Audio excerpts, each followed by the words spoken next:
Hercule Poirot is called to the desolate moors, where an eerie fire glows each night without cause.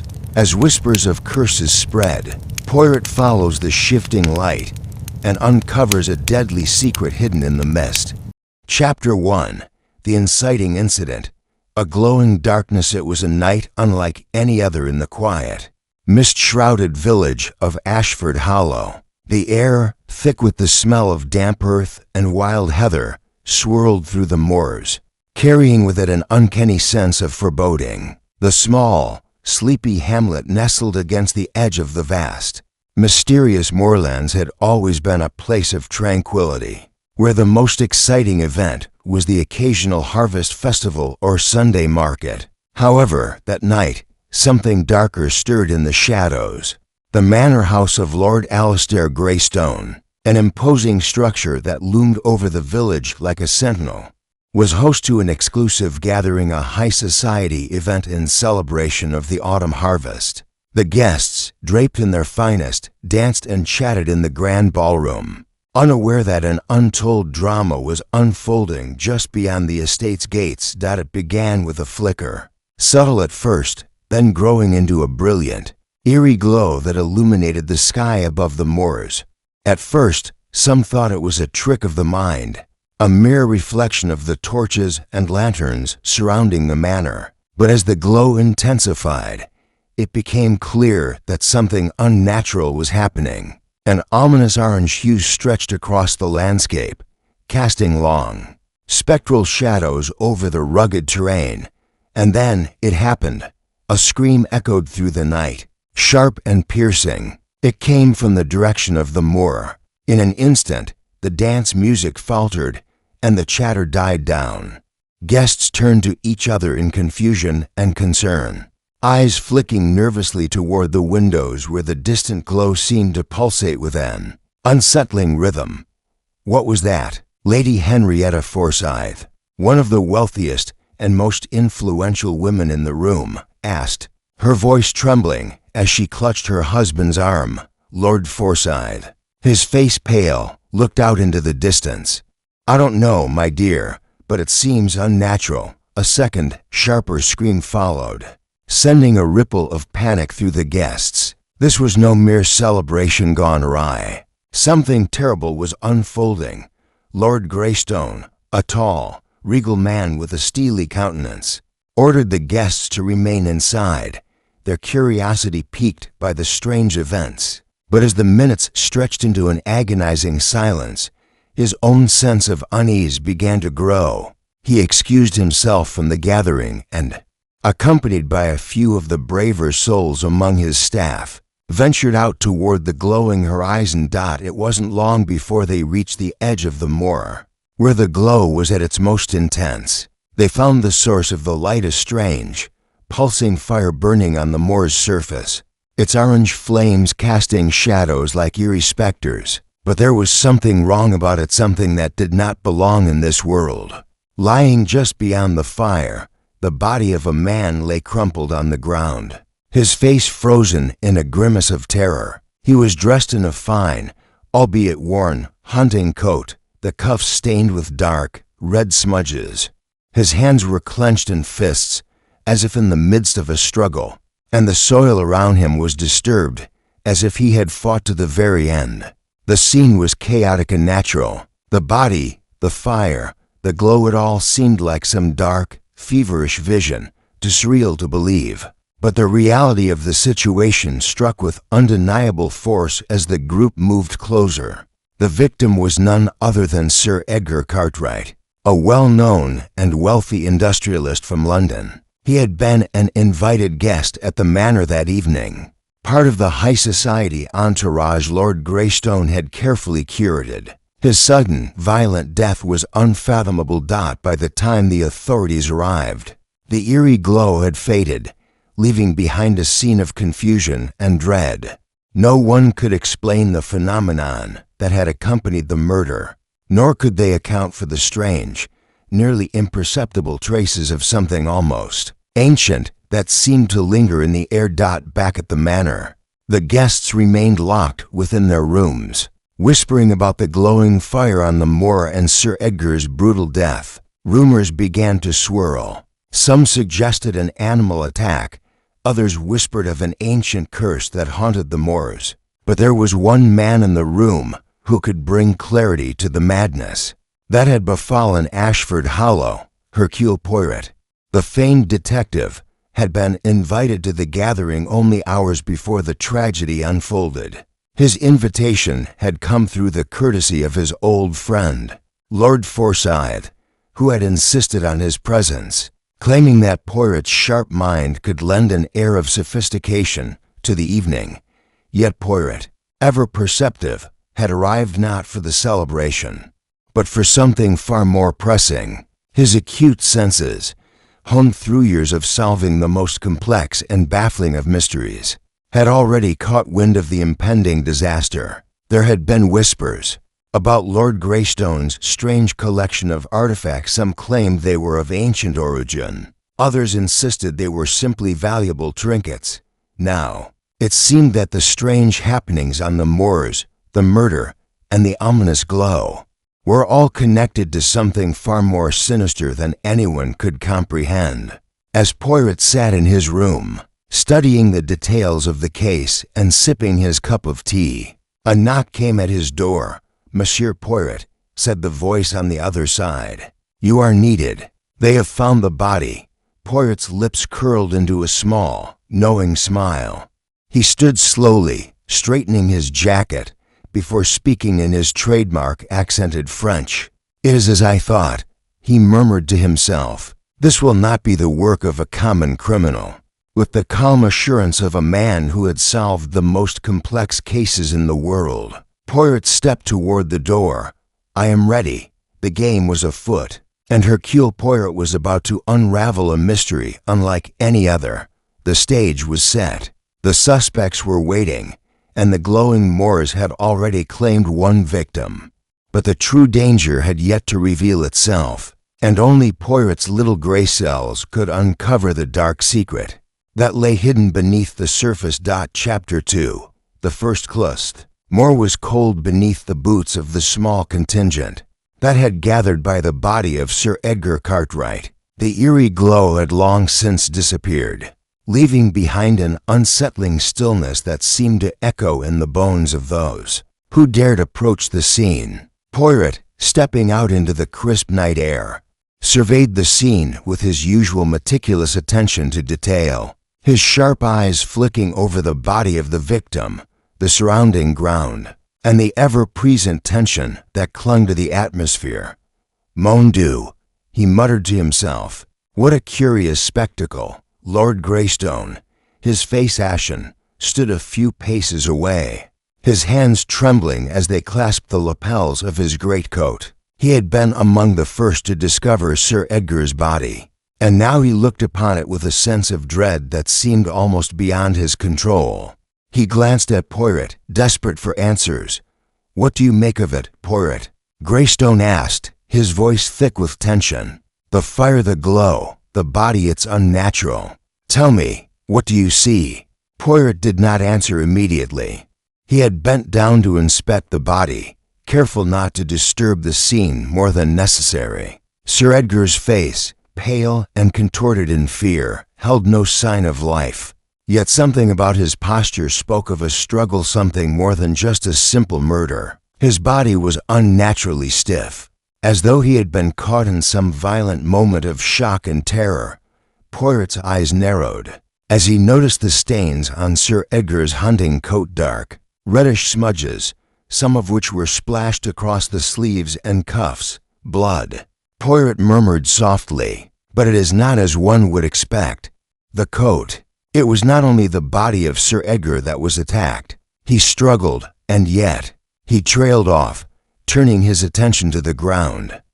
There, just beyond the body, the earth was disturbed. A series of faint marked scratches, deep grooves led away from the spot where Sir Edgar had fallen, stretching out towards the rolling moors. Poirot crouched down, fingers lightly brushing over the soil. They were fresh to have been there for long. "Interesting," Poirot whispered to himself. "A struggle, yes, but where did it lead?" Did he not fall here by mere chance? Or did he crawl? Lord Greystone, unable to contain himself, stepped forward. What are you suggesting? That the body was moved? Poirot rose slowly, standing to his full height, his gaze fixed on the distant horizon. It is difficult to say, but it is clear that Sir Edgar did not simply collapse where he was found. The clues suggest he was struggling against something or someone. The group had remained at a respectful distance, watching Poirot's every movement, but no one dared approach. Sir Edgar's body was a grotesque reminder of the dark mystery that had unfolded so unexpectedly. The unnatural glow, the strange fire, and now the bloodied body. It was all too much for the nerves of even the most seasoned country folk. Poirot turned back to the body and examined it more closely. His gloved fingers gently pried open Sir Edgar's hand, revealing the clenched fist. Inside it, there was something, a small scrap of paper, crumpled tightly within the victim's grip. Poirot's eyes sparkled with intrigue. "Ah, a clue," he murmured softly. Taking the paper between his fingers with delicate precision, he unfolded it carefully, reading the scribbled message aloud. "The fire is only the beginning. Do not trust them." Poirot paused, the words hanging in the air like a bitter omen. A chill swept through the group, and even Lord Greystone, who had tried to maintain his composure, looked unnerved. Who could have written such a thing? Greystone asked, his voice tight. "And what does it mean?" Poirot looked at him, his expression unreadable. "It is not for me to say just yet, mon ami, but I suspect this message holds the key to unlocking this mystery."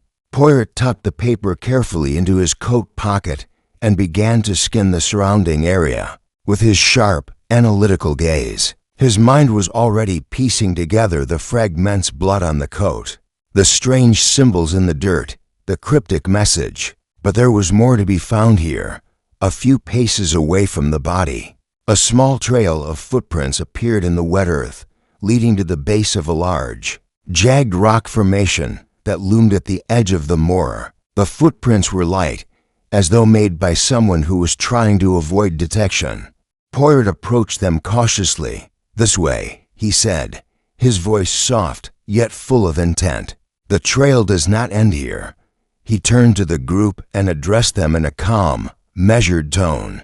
"You must return to the manor and wait. There's much to learn, but the truth lies in these details."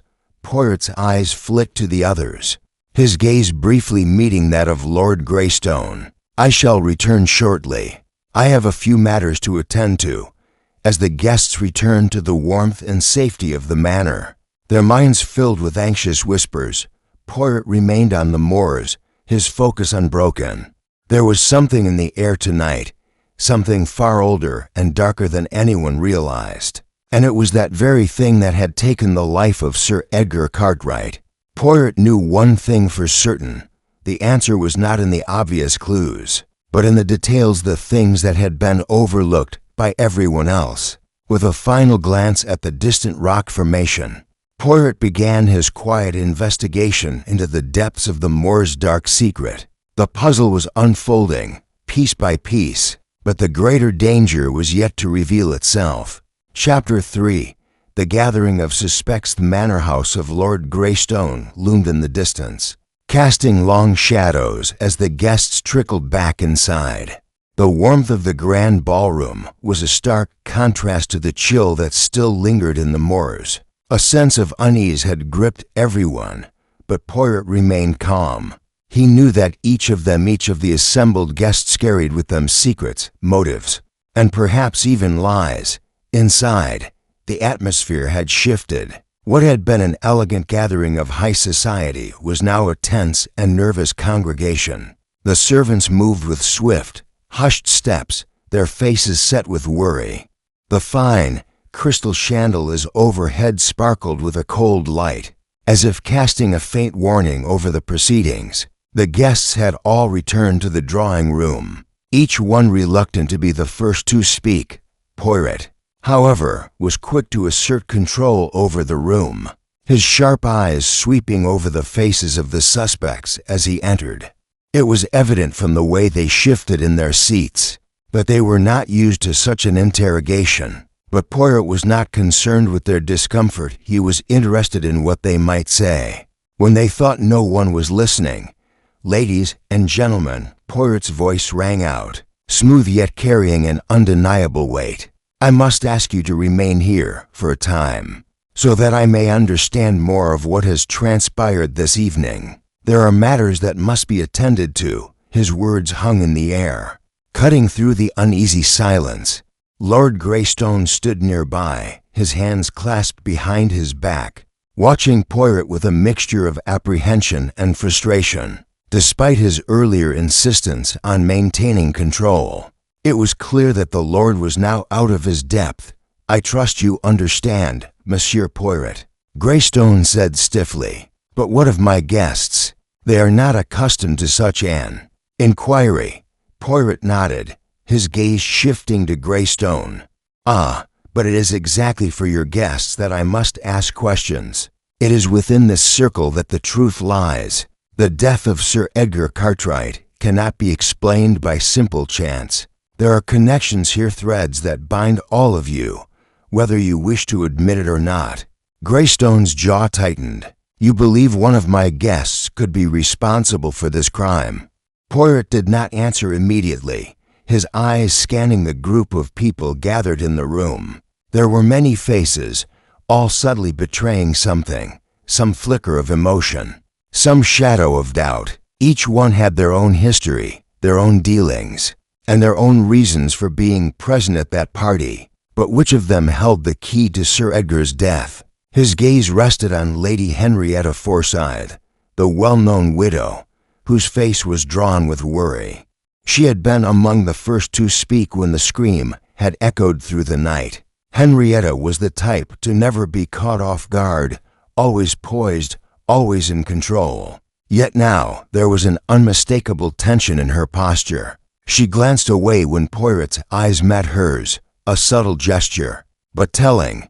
Poirot moved his attention to the next suspect, Sir Reginald Fawcett, a tall, gaunt man whose graying hair and sharp features were only accentuated by his impeccable attire. His eyes, cold and calculating, flickered with irritation as he sipped his drink, his fingers tightening around the glass. His wealth was well known, as was his penchant for risky business ventures. But what did he have to do with Sir Edgar? And why had he been so quick to dismiss the incident as a mere accident? Poirot's gaze shifted once again, this time to the younger couple seated in the corner, Evelyn and Charles Donovan. Both were too young to be truly respected among the older guests, but their wealth had bought them a place in the inner circle. Evelyn, an impeccably beautiful woman with delicate features, was staring into the fire, her face unreadable. Charles, her husband, shifted uncomfortably in his chair, his eyes darting around the room, as though trying to avoid notice. Were they simply overwhelmed by the tragedy, or was there more to their discomfort? Poirot studied each of them in turn, his mind working in the background, slowly piecing together the puzzle. Something had brought them all together in this place, and it wasn't just the harvest celebration. There was a hidden connection between them all. The fire, the strange glow on the moor, and Sir Edgar's brutal death. They were all linked by something darker than coincidence. "I require the presence of each of you," Poirot said, his voice steady but firm. "Not just as suspects, but as witnesses. You have all seen something. You all know something. And together, we will uncover the truth." Lady Forsyth was the first to speak, her voice a little unsteady. "What is it that you expect from us, Monsieur Poirot? We know nothing of this dreadful event, nothing at all." Poirot's eyes softened for a moment, as if considering her words. "I believe you, madam, but what is it you do not know? Have you any idea who might have wanted to harm Sir Edgar? Why would someone choose him?" The room grew quiet as the question hung in the air. Each of them looked at the other, uncertainty creeping across their faces. But no one spoke. No one volunteered any information. Poirot let the silence stretch for just a beat longer before continuing. Very well, then. Let us begin with a simple question. What was your relationship to Sir Edgar Cartwright? How did he come to be in your lives? As Poirot's words settled, the guests exchanged looks, as if grappling with the question. The game was in motion, and each person had their role to play, whether they knew it or not. Lord Greystone cleared his throat. We all knew Sir Edgar. He was a friend, of sorts. A man of business, much like myself. But his voice trailed off, and for a moment, his eyes flickered with uncertainty. Poirot's lips curled into a faint smile. But what, my dear lord? Is there something more? Perhaps a disagreement, a past conflict. It is not unusual for a business transaction to go awry. Greystone's eyes narrowed. There were no issues of that sort. But I would suggest you question Sir Reginald Fawcett. It was known that Sir Edgar had a disagreement with him over investments. Poirot's sharp gaze flicked to Fawcett, whose face had tightened at the mention of his name. Interesting, Poirot muttered, a glint of curiosity in his eyes. Indeed, very interesting. The pieces were beginning to fall into place. But the puzzle was far from complete. There was much to uncover, and Poirot knew that in this room, among these carefully polished masks, lay the key to solving the mystery of the glowing moor and the death of Sir Edgar Cartwright. Chapter 4. Poirot Arrives's room was heavy with tension as Poirot stood at the center, his back straight and his eyes scanning the faces of the gathered guests. The fire crackled faintly in the hearth, casting flickering shadows across the walls. Each person in the room seemed to hold their breath, waiting for the detective's next move. The silence was almost unbearable, but Poirot remained calm, unfazed by the growing unease around him. His mind was already at work, piecing together the fragments of information he had gathered so far. Lord Greystone's suggestion of Sir Reginald Fawcett's potential involvement had not escaped his notice, but Poirot knew better than to jump to conclusions. There were too many loose ends, too many hidden motives to account for. It was not enough to rely on simple accusations or circumstantial evidence. Poirot needed to delve deeper into the psyche of the people around him. He had always prided himself on his ability to read human nature, to find the smallest clue in a gesture, a glance, a flicker of emotion that others might overlook. But for now, the stage was set. Each suspect was ready, whether they knew it or not, and Poirot intended to methodically unravel their secrets. Poirot turned his gaze back to Lord Greystone, who had been watching him with growing impatience. Monsieur Greystone, Poirot began, his voice measured yet firm. You have suggested that Sir Reginald Fawcett may be involved, and I must admit, the fact that Sir Edgar had a dispute with him over investments is intriguing. But I cannot jump to conclusions based solely on this information. Greystone's brow furrowed, and he opened his mouth to protest.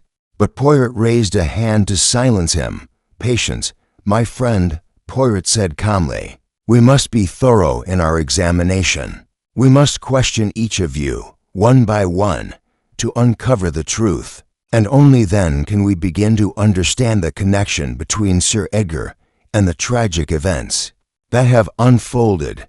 With that, Poirot turned to the rest of the room. The guests shifted nervously, their eyes darting from one to the other. Each of them was hiding something. Poirot could feel it.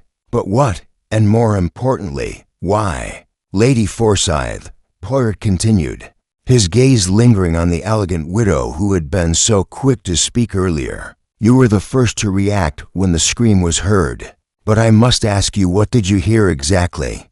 And what did you do after? Henrietta Forsyth's eyes widened, and she hesitated before answering. I heard the scream, of course, she said, her voice unsteady. I didn't know what it was at first, but it sounded like a man in pain. I went to the window and saw the glow. It was unlike anything I've ever seen before. Poirot nodded, his face unreadable. And after that, what did you do? I stayed inside, Lady Forsyth replied quickly, her eyes darting nervously. I didn't know what to think. There was so much confusion. And then when the body was found, well, I was too shocked to move. I didn't know what to do. Poirot regarded her for a moment longer before nodding slowly. Thank you, madam. You may return to your seat. As Lady Forsyth retreated, Poirot's eyes flicked to Sir Reginald Fawcett, who had been watching the exchange closely. His demeanor was calm, almost too calm, but Poirot could tell that the man was hiding something. The subtle tightening of his jaw, the brief flicker of irritation in his eyes, these were the clues Poirot had trained himself to. Notice, Sir Reginald, Poirot said, his voice soft but penetrating. I understand you were a business associate of Sir Edgar Cartwright, and that there were disagreements between the two of you. What can you tell me about your last interaction? Fawcett's gaze hardened for a moment, but he quickly masked it with a smile. Ah, Monsieur Poirot, you've been speaking to Lord Greystone, haven't you? Yes, Sir Edgar and I had differences, nothing out of the ordinary, of course. Businessmen don't always see eye to eye, do they? Poirot inclined his head, his eyes narrowing slightly. Indeed, but I believe there is more to it than that. Tell me, Sir Reginald, did you have any reason to wish harm upon Sir Edgar? Any reason to see him dead? Fawcett's eyes flashed, and for a brief moment, Poirot caught the edge of panic in his expression. I wish harm upon no one, Fawcett replied sharply, his voice too defensive. I was frustrated with some of Sir Edgar's decisions, but that hardly makes me a murderer. Poirot observed him closely, but did not press further for the moment. There was something off about Fawcett's response, but Poirot could not yet place it. Thank you, Sir Reginald. You may also return to your seat. Fawcett gave a stiff nod, but his posture remained rigid, as if he were bracing for something. Poirot noted it, all the smallest movements, the nervous gestures. They all added to the picture he was painting.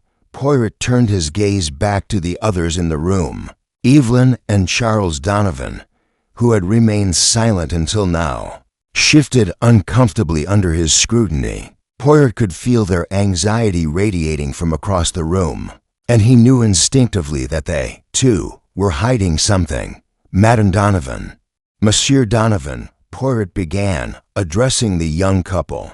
You both seem preoccupied. May I ask what your thoughts are on the events of tonight? Evelyn glanced at her husband before speaking, her voice soft and measured. We are both quite shaken, Monsieur Poirot. We've only just arrived in Ashford Hollow, and you've been here before, I presume? Poirot interrupted gently. I have heard that Sir Edgar Cartwright was a frequent guest of Lord Greystone's. Did you know him well? Evelyn hesitated for a moment, then nodded. Yes, we knew him. He was a friend of my late father's. But she stopped herself abruptly, her face growing pale. Poirot leaned forward slightly, his eyes never leaving her face. But what, madam? Please, tell me. Charles Donovan's eyes flicked nervously to Evelyn. But Poirot had already caught the subtle shift in her expression. There was something they were not saying, something important. Before Evelyn could answer, Lord Greystone stepped forward, clearly agitated. Enough, Poirot. You are upsetting my guests. Poirot raised a hand, silencing him with a gesture. It is not my intention to upset anyone, monsieur, but I must be thorough. Everyone here holds a piece of the puzzle, and until we put it together, I shall not rest. The tension in the room was palpable, but Poirot's calmness remained unwavering. The pieces were slowly falling into place, but the true solution was still hidden in the shadows. Chapter 5. Initial interviews begin. Poirot paced slowly, his footsteps echoing in the quiet drawing room as he glanced at the faces of the assembled guests. The tension was thick in the air, so palpable it was almost suffocating. Each suspect, now under Poirot's scrutiny, seemed to shrink under the weight of his gaze. They were not used to this kind of attention, nor to the meticulous nature of the great detective's methods. They were people accustomed to the social niceties of high society. where politeness and pretense were the currency of interaction. But here, in this room, there would be no hiding behind false facades. Poirot's eyes flicked briefly to Lord Greystone, whose unease was apparent. His hands clasped tightly behind his back as though trying to hold on to some semblance of control. His normally composed features were now strained, and the walls of his manner, so full of history and prestige, seemed to close in on him. Poirot smiled inwardly. He had already established that there was something more to Lord Greystone than met the eye. He had not yet deduced all the details, but one thing was clear: the Lord was nervous, far more so than he should have been. His gaze then moved to Lady Henrietta Forsyth, who sat straight-backed, her hands folded neatly in her lap. She had composed herself, as any woman of her stature would, but Poirot could see the subtle signs of strain, the faint tremor in her fingers, the slight tightness around her eyes. "Lady Forsyth," Poirot began, his voice soft but commanding, "you were the first to react when you heard the scream. Tell me, what was it exactly that you heard?" Lady Forsyth stiffened slightly but did not falter. "I already told you, Monsieur Poirot," she said, her voice smooth, yet tinged with something Poirot couldn't quite place. "I heard a man scream. It was loud, filled with terror," but she paused, as if reconsidering her words. "But it was not something I had ever heard before." It was as though he knew something dreadful was coming. Poirot watched her closely, noticing the way her eyes darted to the others in the room before returning to him. "And after the scream, what did you do?" "I went to the window. It was the natural thing to do. I thought perhaps a fight had broken out. But when I saw the glow on the moors—" Her voice trailed off, as if the memory were still too fresh. Poirot nodded thoughtfully. "You saw the glow, yes, but you did not investigate further?" "No," she replied quickly, almost too quickly. I stayed inside. I was frightened. I did not want to be involved." Poirot smiled politely, but internally he was already forming conclusions. There was something off about Lady Forsyth's account, something that didn't add up. He had seen the way her eyes darted towards Sir Reginald Fawcett when she had mentioned the fight. There was a connection there, subtle but present. Perhaps she was hiding more than she let on. "Thank you, Lady Forsyth," Poirot said, stepping back. "You may take a seat." The woman sat down, but her composure had begun to crack, her hands folding in her lap tighter than before. Poirot turned his attention to Sir Reginald Fawcett next. The man was perched at the edge of his seat, his fingers tapping rhythmically on the armrest. "Sir Reginald," Poirot began, his tone measured but piercing, "we spoke briefly earlier about your relationship with Sir Edgar Cartwright. But tell me, what was your reaction to the events tonight? What did you hear?" Fawcett looked up at Poirot, his lips curling into a smile that did not reach his eyes. "I heard the scream, of course," he said, his voice steady, though there was an underlying tension. "But as I told you before, Monsieur Poirot, I don't see why that should concern me. I had no reason to harm Sir Edgar. We had our disagreements, but nothing that would have led to murder." Poirot leaned forward slightly, his sharp gaze never leaving Fawcett's face. "Tell me, Sir Reginald," he said, his voice dropping to a near whisper. "Was it really just a disagreement, or was there something more? Something you would rather not admit?" Fawcett's expression faltered for just a moment, but it was enough for Poirot to catch. His fingers stopped tapping the armrest. "I don't know what you mean," Fawcett replied quickly, his voice tightening. "A man cannot be held accountable for his business dealings, can he?" "Indeed," Poirot replied, his voice smooth. "A man is entitled to defend his investments, but when a business partnership sours, emotions often run high." "What exactly was the dispute between you and Sir Edgar?" Fawcett shifted in his seat. "It was nothing more than a difference of opinion on an investment, Monsieur Poirot," he said, the words slipping out with more haste than he intended. "I assure you, it was nothing more." Poirot studied Fawcett closely for a long moment. "You do not strike me as a man who is accustomed to losing, Sir Reginald," Poirot said softly, the words laced with meaning. "What if Sir Edgar had won? What would you have done?" Fawcett's jaw clenched, but he held his ground.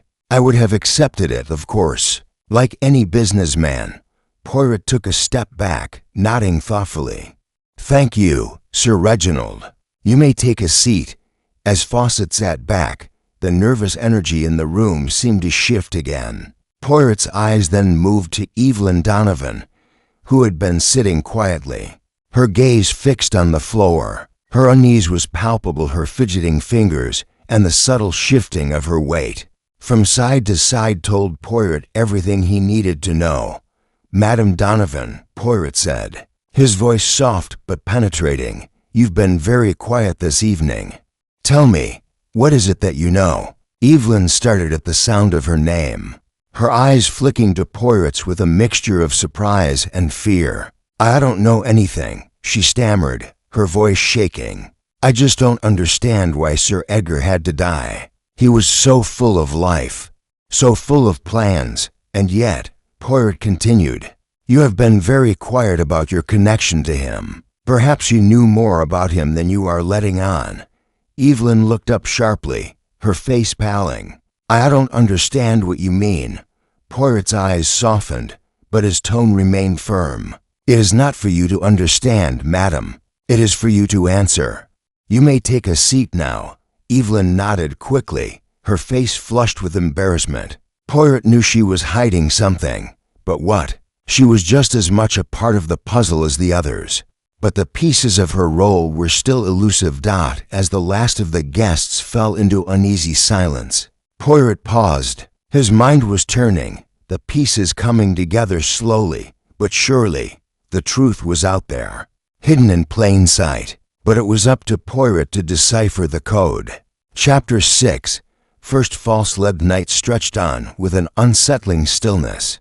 Poirot stood at the center of the room, his sharp gaze sweeping over the gathered suspects, his mind churning through the threads of conversation, each one revealing a sliver of truth, but also hiding something more. He had questioned each of them, but still, no piece of the puzzle had fallen perfectly into place.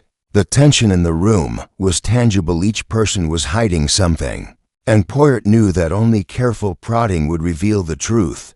Lord Greystone stood near the window, his hands clasped behind his back. His usually confident posture had faltered slightly since the discovery of Sir Edgar's body. He was trying to maintain control, but Poirot could see the cracks forming beneath the surface. "Lord Greystone," Poirot began, his voice cutting through the quiet murmur of the room. "We spoke earlier of the body's discovery, but now I must ask you, did you notice anything odd? Anything that seemed out of place?" Greystone's gaze shifted toward him, his expression guarded. "No, Poirot. I told you everything. The body was lying on the moor, and there was no sign of struggle, no indication of what happened before." Poirot watched him closely. "And yet, you were the first to find the body. Surely something caught your attention." Greystone hesitated, the briefest flicker of discomfort crossing his features. "There was the glow, of course," he said, his voice tight. "But after that, I found nothing unusual." Poirot raised an eyebrow. "Nothing unusual, you say? No blood? No sign of a struggle at the scene?" The question hung in the air, and Greystone's eyes faltered.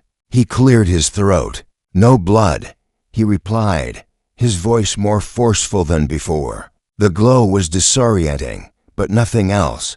Poirot nodded thoughtfully, but the lingering doubt in Greystone's voice did not go unnoticed. "You may sit, Monsieur Greystone. I will return to you later."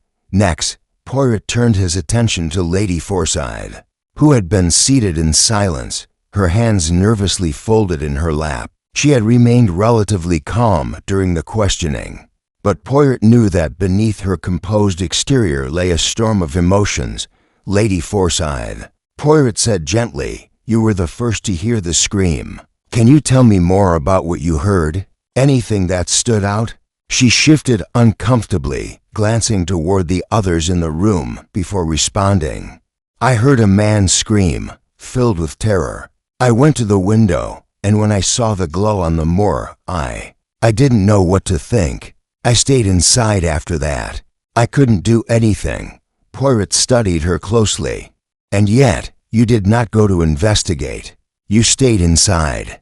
Lady Forsyth's eyes flicked to the others, and Poirot caught the fleeting look of guilt before she quickly composed herself. I didn't know what to do. I was frightened." Poirot nodded slowly. "Thank you, Lady Forsyth. You may return to your seat." He next addressed Sir Reginald Fawcett, who had been seated stiffly in the corner, his fingers tapping nervously on the armrest of his chair. Fawcett had been quiet during the previous exchanges, but Poirot could sense a simmering tension beneath his calm exterior. "Sir Reginald," Poirot said, his voice sharp and inquisitive, "you and Sir Edgar had disagreements, I understand. Can you tell me about your last conversation?" Fawcett's eyes narrowed, his lips curling into a tight smile. "We had a difference of opinion over some investments, but I assure you, Poirot, it was nothing more than that, nothing to warrant such an outcome." Poirot leaned forward slightly. "And yet, Sir Reginald, your reaction to Sir Edgar's death seems more personal. What is it that you are not telling me?" Fawcett's smile faltered, but he quickly regained control. "I've told you all I know, Poirot. There's nothing more to it." Poirot studied him for a long moment, the silence between them thickening. "Thank you, Sir Reginald. You may sit." Poirot then turned his gaze to the Donovans, who had remained unusually quiet throughout the questioning. Evelyn Donovan sat with her hands tightly clasped in her lap, her eyes fixed on the fire, while her husband Charles shifted nervously beside her. "Monsieur and Madame Donovan," Poirot began, "you have said little about your relationship with Sir Edgar. Perhaps you can share more with me?" Evelyn's eyes flickered toward Charles before she spoke. "We knew Sir Edgar," she said quietly. "He was a friend of my late father's, but we hadn't seen him much in recent years." Poirot's gaze sharpened. "And yet, you are here tonight, and Sir Edgar is dead. Why is that? Why are you not more concerned?" Evelyn's face paled, and she hesitated before answering. "We didn't expect this. It's all so sudden. I don't know what to think." Poirot tilted his head, watching her closely. "Thank you, Madame Donovan. You may sit," as the room fell silent once again. Poirot took a moment to observe the reactions of each suspect. The false leads were beginning to pile up, one after another. Each person was hiding something, each person was trying to deflect suspicion. But Poirot knew better. There was a story here, and he would uncover it. Piece by piece, the truth was getting closer. But for now, it remained just out of reach. Chapter 7. The psychological gamut evening wore on, and Poirot's questions had created an undercurrent of unease in the room. The guests had shifted, their once calm demeanor now fractured by the subtle tension that Poirot's calm, yet pointed scrutiny had introduced. Each of them, in turn, had tried to deflect the truth with half-answers and subtle evasions. But Poirot had learned much in the short span of time. There was something more to the death of Sir Edgar Cartwright than just a simple argument gone wrong. This was a game of psychology, manipulation, and deep-seated fears that each of these guests had tried to conceal. Poirot's eyes rested momentarily on each of them: Lord Greystone, Lady Forsyth, Sir Reginald Fawcett, and the Donovans. Each one carried a secret. But what was it? What was the connection between them all that had led to this point? And how was it linked to the strange, eerie glow on the moor? Poirot had his suspicions, but now he needed to take a more subtle approach. His usual method of direct questioning had yielded little, and so it was time to introduce a new layer to his investigation: the psychological game. Poirot cleared his throat softly and addressed the group. "It seems we have not made much progress. You all continue to deflect, to dodge the questions I've asked. But let me make something clear. I am not here to judge you, at least, not yet. His voice carried the weight of each word. I am here to understand what happened to Sir Edgar Cartwright. The group shifted uneasily. Lady Forsyth tightened her grip on the arm of her chair, and Sir Reginald Fawcett's fingers tapped the edge of his glass nervously. Evelyn Donovan's gaze remained fixed on the floor, while her husband Charles seemed to be growing increasingly agitated. Poirot's eyes darted between them, his mind turning, analyzing their every movement. There are questions, you see, he continued, questions that have not yet been answered. Why is it that all of you seem so afraid of the truth? Why does it seem as though none of you want to reveal what truly happened tonight? Lady Forsyth's breath caught, and for a moment, Poirot saw the slightest flicker of panic in her eyes. It was just a brief flash, but Poirot caught it. That was all he needed. A small, almost imperceptible slip, Poirot said, his tone gentle but filled with purpose. Lady Forsyth, I think you know more than you are letting on. You heard the scream, yes. But what else did you hear? She stiffened, her fingers turning white from gripping the arm of the chair. I don't understand, she stammered. I've told you everything. Poirot leaned forward, his gaze unwavering. I believe you heard more than just a scream. I believe you heard a conversation, perhaps between Sir Edgar and someone else. Lady Forsyth's lips trembled. No, she whispered, almost too quietly. I heard nothing else. I swear it. Poirot did not let her off the hook. The truth will come out, you know, and I will find it. It is only a matter of time. Lady Forsyth shifted uncomfortably in her seat, her eyes flitting nervously between the other guests. Poirot turned his attention to Sir Reginald Fawcett. Sir Reginald, he began, his voice smooth but firm. Your involvement with Sir Edgar was more than just business, wasn't it? Fawcett's eyes flickered with a moment of unease, but his voice remained steady. I've already told you, Poirot, it was strictly business. Our disagreement was over a failed investment, nothing more. Poirot smiled, a slight, knowing curve of his lips. But there is more to this. Why is it that every time I ask you a direct question, you become defensive? What is it you are hiding? Fawcett's gaze hardened, but he held himself together. There is nothing to hide. I have no reason to harm Sir Edgar. You're mistaken. Poirot did not respond immediately. He let the silence linger, watching as Fawcett's unease slowly gave way to frustration. The man was hiding something. Poirot could sense it, the way his defenses crumbled under the slightest pressure. Poirot shifted his attention to the Donovans. Evelyn Donovan's face remained pale, but her hands were clasped tightly together, knuckles white. Charles Donovan's face, too, was drawn, though his expression was one of simmering anger.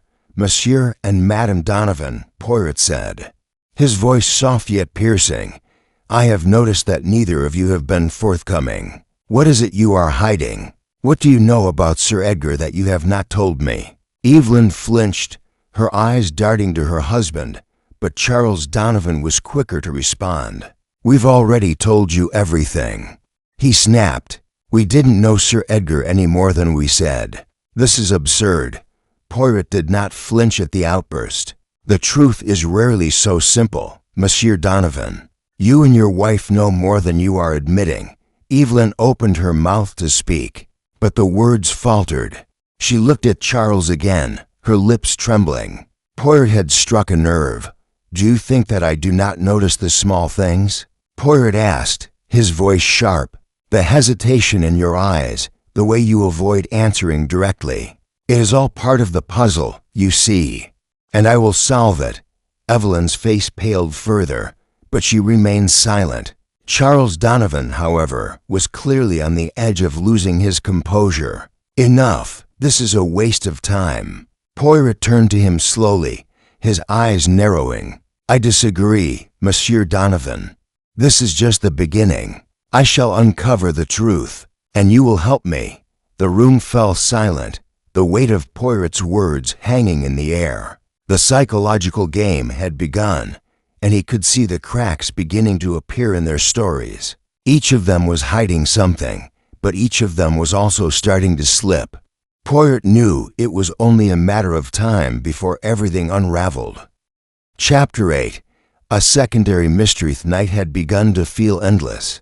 As Poirot sat in the drawing room, observing the guests and their increasingly strained reactions, he could sense the shift in the air. The game was evolving. What had once been a murder investigation was now tangled in layers of deception and mistrust. And just when Poirot thought the threads of the mystery were coming into clearer view, a new disturbance emerged, complicating matters further. A sudden noise from outside shattered the stillness. A sharp, frantic knock on the door. The guests froze, their eyes darting to each other, the tension palpable. Poirot's gaze narrowed, and before anyone could move, the door opened, revealing one of the servants, her face pale and breathless. "Mr. Poirot," she gasped. "There's something else. Something has happened."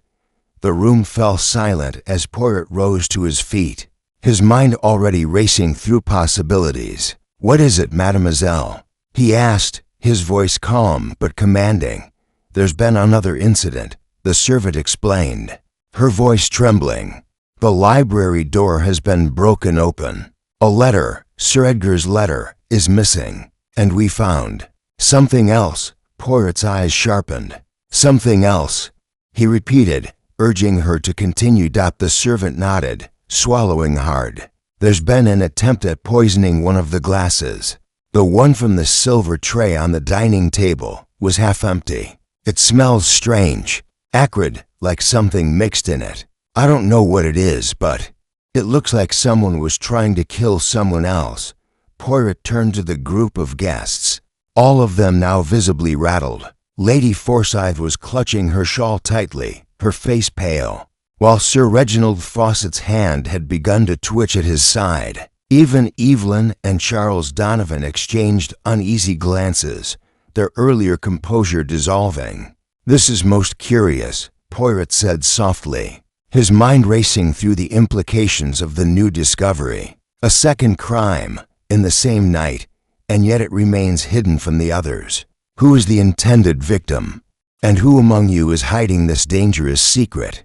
As Poirot made his way toward the door, he glanced back over his shoulder. "Please, stay here," he instructed the group.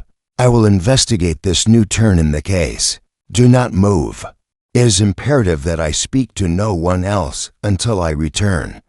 The room was left in a hushed, uneasy silence as Poirot followed the servant to the library. His thoughts churned as he walked the broken door, the missing letter, and the strange poisoning attempt. The pieces were starting to shift, but none of them yet fit together. The library was dimly lit, the rich wood-paneled walls casting long shadows in the flickering candlelight. Poirot's eyes quickly scanned the room, noting the disarray. The door, which had once been securely closed, was now ajar, its frame splintered and cracked. Inside, the air was heavy with the scent of old leather-bound books and dust. Yet there was something else, a lingering smell of something metallic sharp.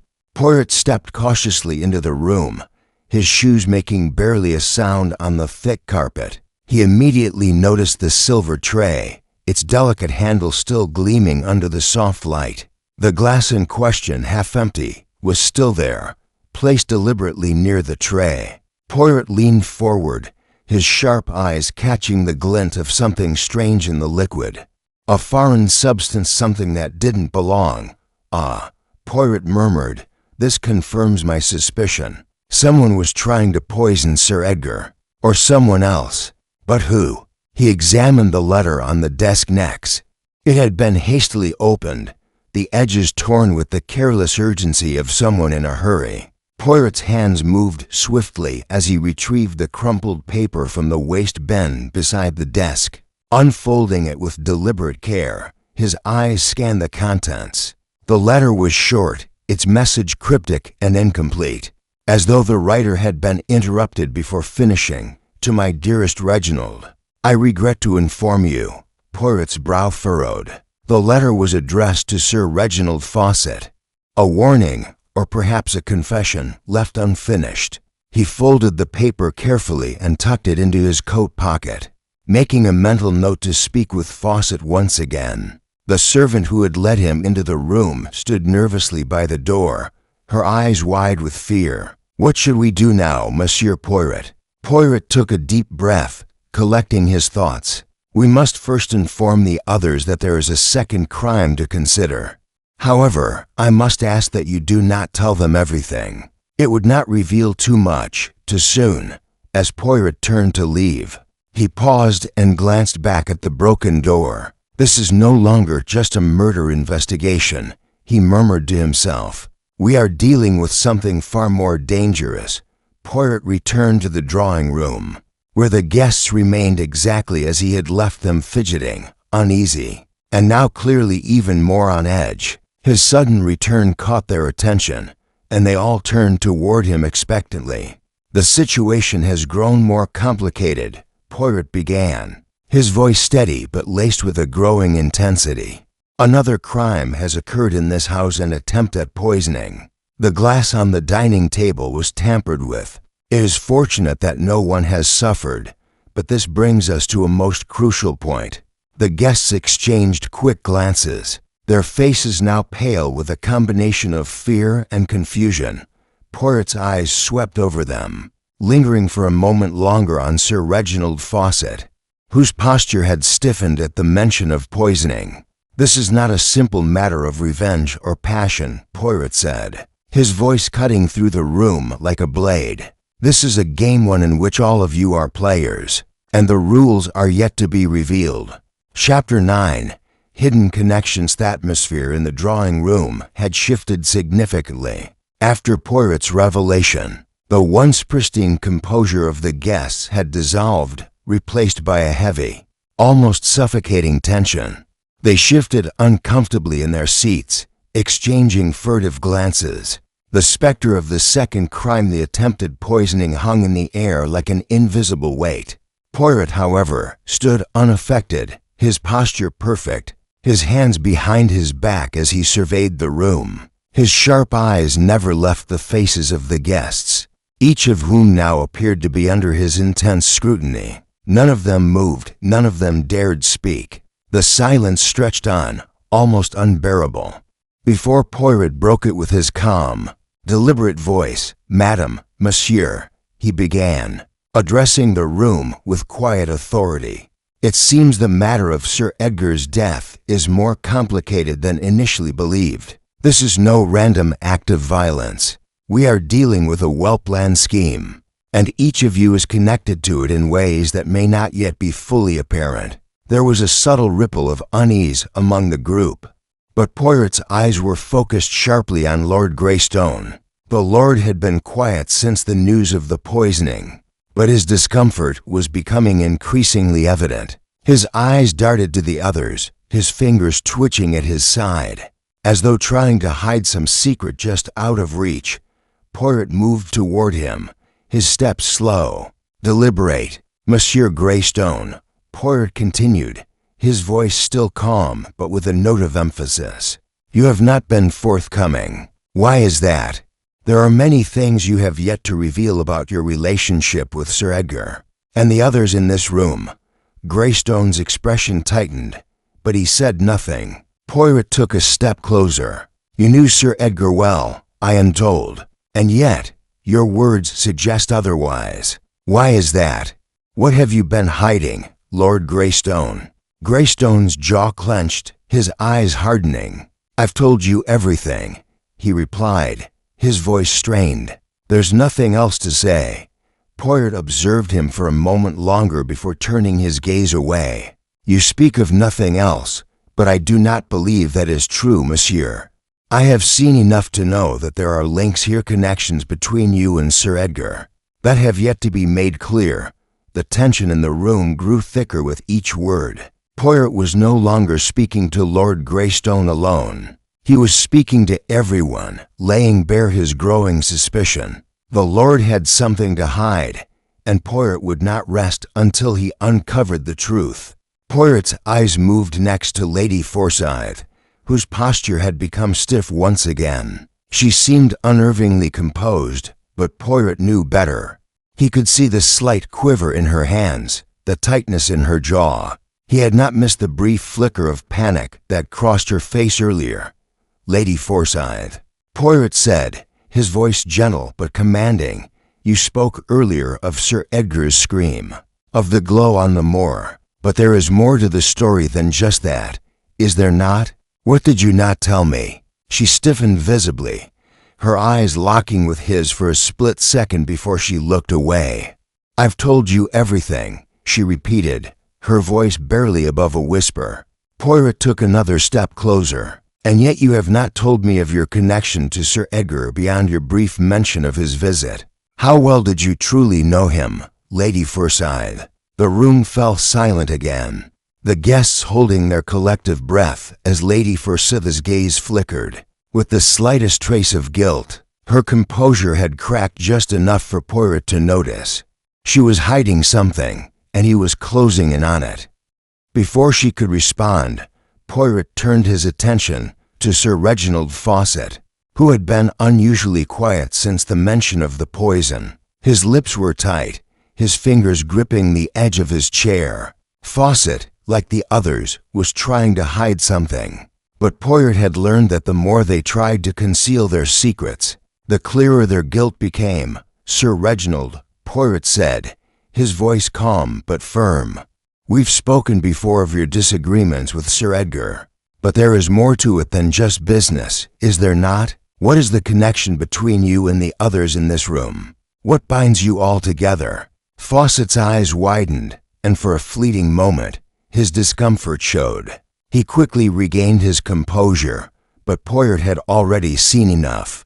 "You have hidden your connections well, Sir Reginald," Poirot continued, "but the truth is starting to surface, piece by piece." Fawcett opened his mouth to protest, but Poirot silenced him with a single gesture. "There are others here who know more than they are willing to admit," Poirot said, his eyes shifting now to the DONOVANS. Evelyn Donovan looked away, her face flushed with an emotion Poirot couldn't place, while Charles Donovan, seated next to her, clenched his fists under the table, his knuckles white. Their silence spoke volumes. "Monsieur and Madame Donovan," Poirot said, his voice cool but pointed. "You knew Sir Edgar through your late father, yes? But there is more to your connection with him than you let on. What was it?" Charles Donovan finally spoke, his voice tight with barely contained anger. "You've been digging into everyone else's business. Perhaps it's time you focus on yours, Poirot." Poirot smiled thinly, undeterred. "Perhaps, Monsieur Donovan, but my business is unraveling the lies you've told. The connections between you all are becoming clearer." The pieces were slowly coming together in Poirot's mind. There were relationships here, hidden connections that, once uncovered, would reveal the truth behind Sir Edgar's death. The poison, the letters, the mysterious glow on the moor, it was all starting to form a pattern. Poirot stood silently for a moment, his gaze sweeping over the room. Each suspect had their part to play, each of them hiding behind a carefully constructed mask. But Poirot was certain of one thing now: the truth was buried beneath the surface, and it would not remain hidden for long. Chapter 10. Poirot's secret clue. Tension in the room had reached its breaking point.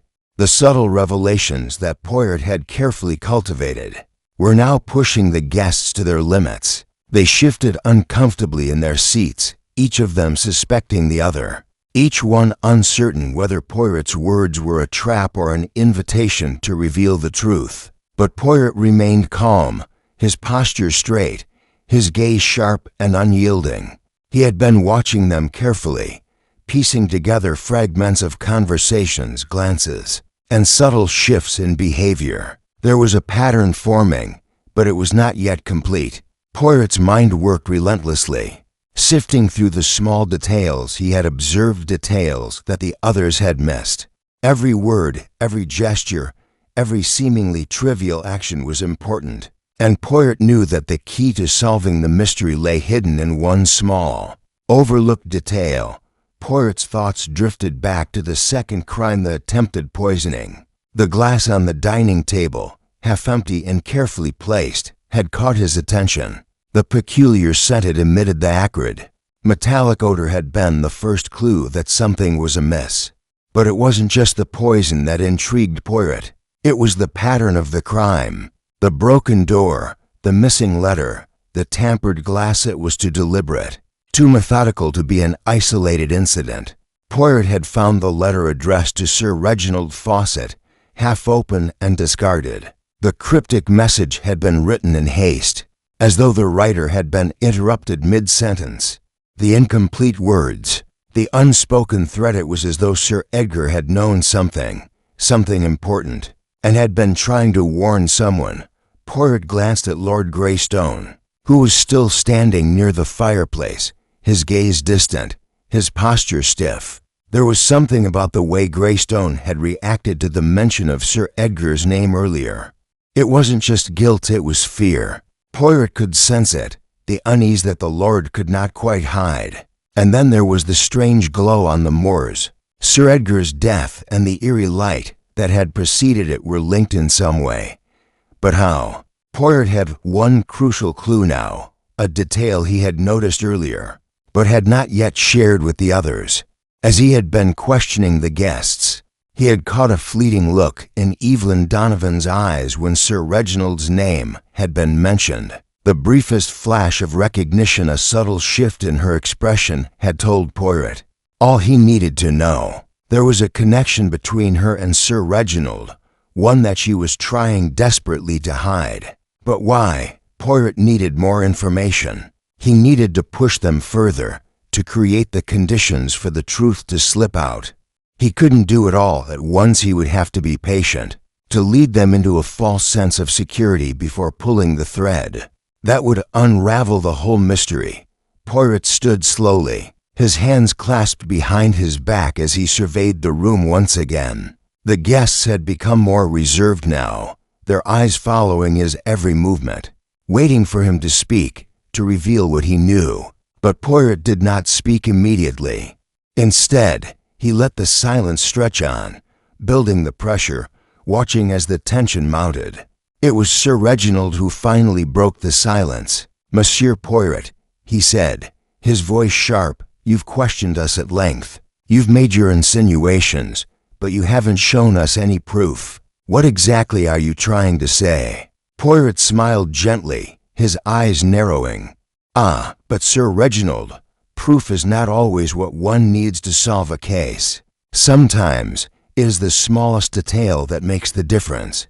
He paused for a moment, letting his words sink in. Then, slowly, he reached into his coat pocket and withdrew the crumpled letter.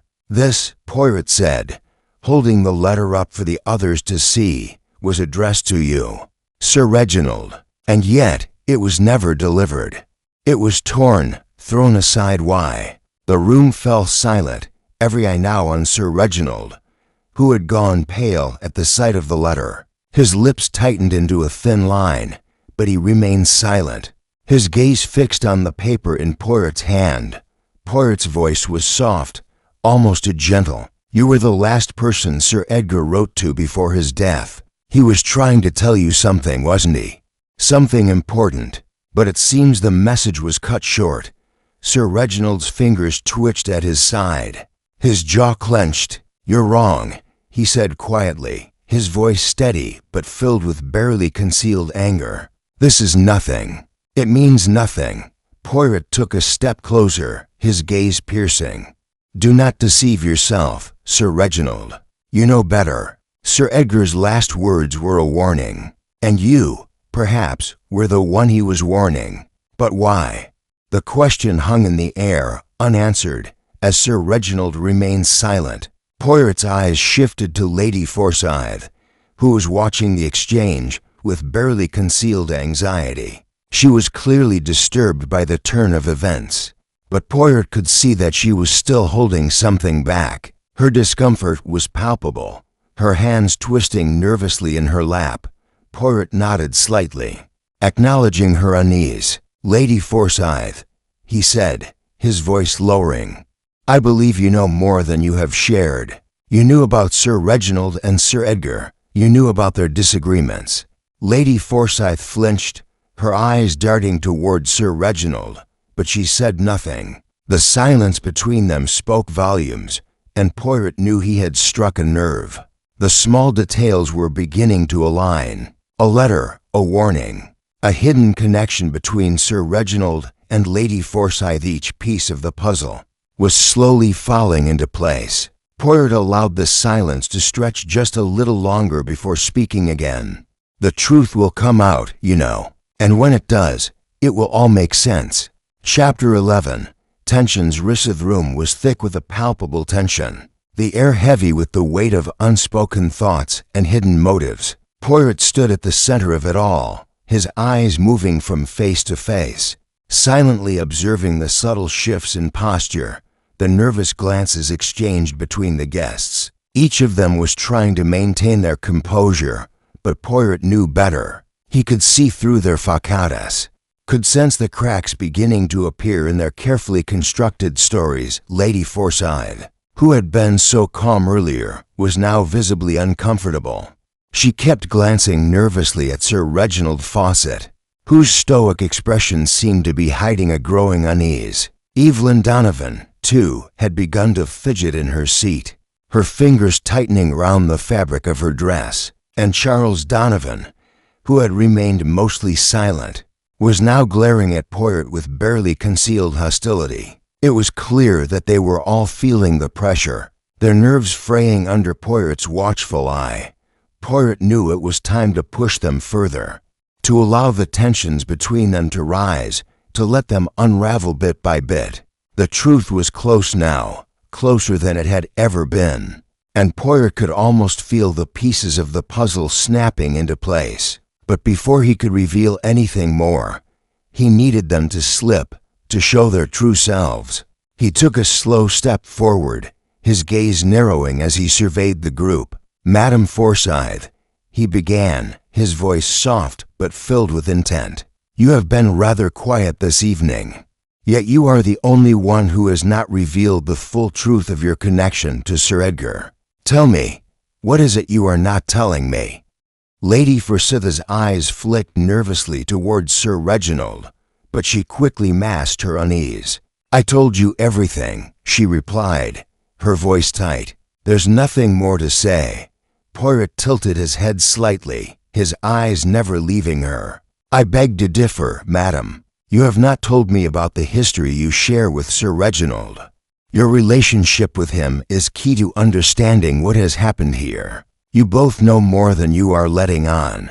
The room held its breath as Lady Forsyth shifted in her seat, clearly taken aback by Poirot's directness. She opened her mouth to respond, but no words came.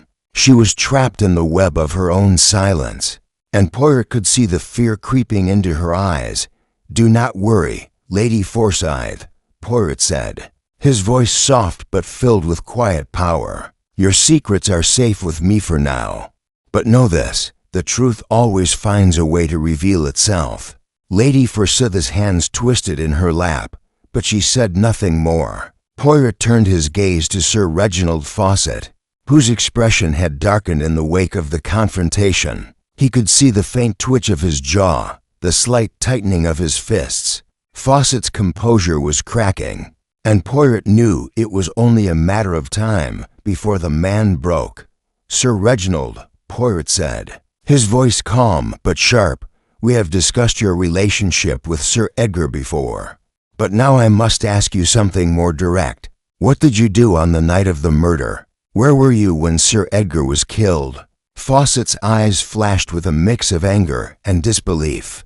"I've told you everything," he snapped, his voice rising slightly. "I was in my room, preparing for the evening. I have nothing to hide."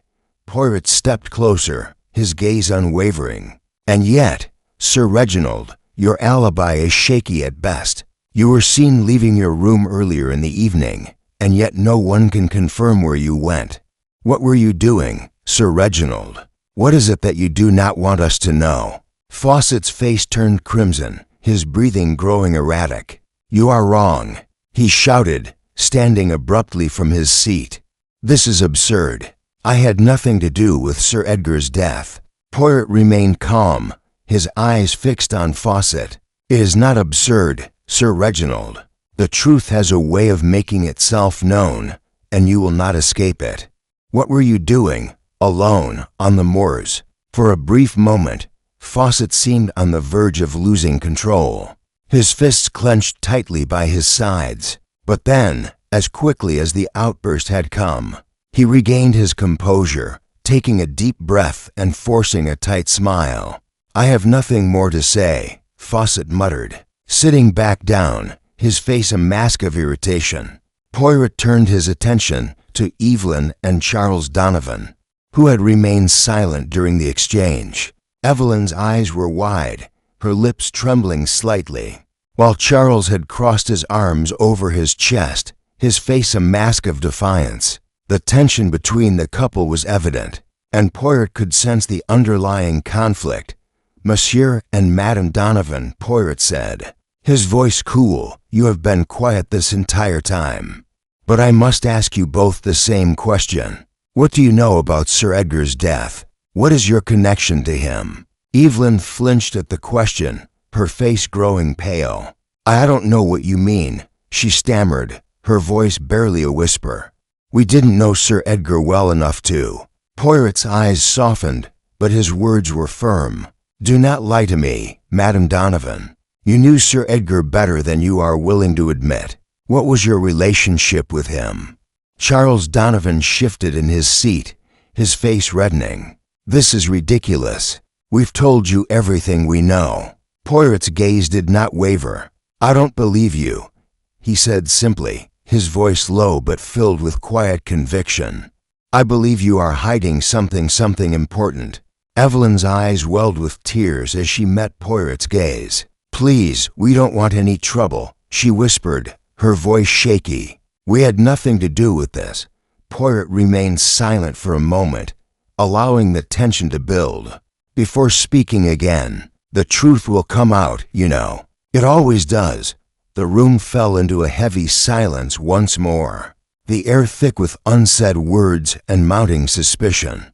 Poirot knew that the walls were closing in on the suspects, and the truth was getting closer with every passing moment. But there was still more to uncover, more pieces of the puzzle that had yet to fall into place. The game was far from over. Chapter 12. The confrontation room was thick with tension. Quiet before the storm, Poirot's methodical questions had pushed the suspects to the edge, and now he could see the strain in their faces, expressions of guilt, frustration, and fear. The walls of the room seemed to close in around them, the weight of Poirot's gaze making it harder to breathe. There was no escape now. The game had reached its breaking point, and Poirot knew it was time to push harder. He stood at the center of the room, his hands clasped behind his back, his mind sharp and focused. He had observed their every movement, their every hesitation.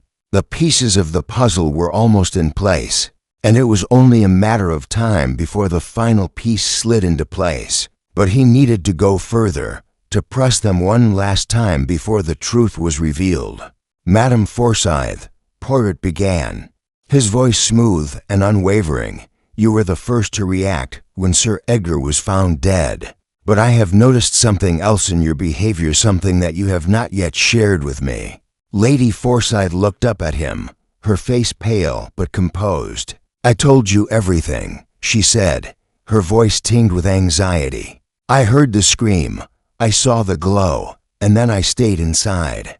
There's nothing more to say." Poirot took a slow step forward, his eyes never leaving her face. "And yet, madam, I do not believe you. You have been withholding something. You knew Sir Edgar better than you have let on, and there is more to your relationship than you have admitted." Lady Forsyth's breath caught in her throat, and for a moment, her hands trembled in her lap. Poirot watched her closely, seeing the cracks begin to form in her composure. I don't understand what you mean," she stammered, but her voice was laced with uncertainty. Poirot's voice dropped to a near whisper, his words laced with quiet authority. "You were not just a casual acquaintance of Sir Edgar. You were close, weren't you, madam? You had a history with him. And I believe that history is key to understanding what happened." The words hung in the air, and for a moment there was no sound but the crackling of the fire. Lady Forsyth's eyes widened, and she opened her mouth to respond, but no words came. Her lips quivered, her gaze flicking nervously between the other guests.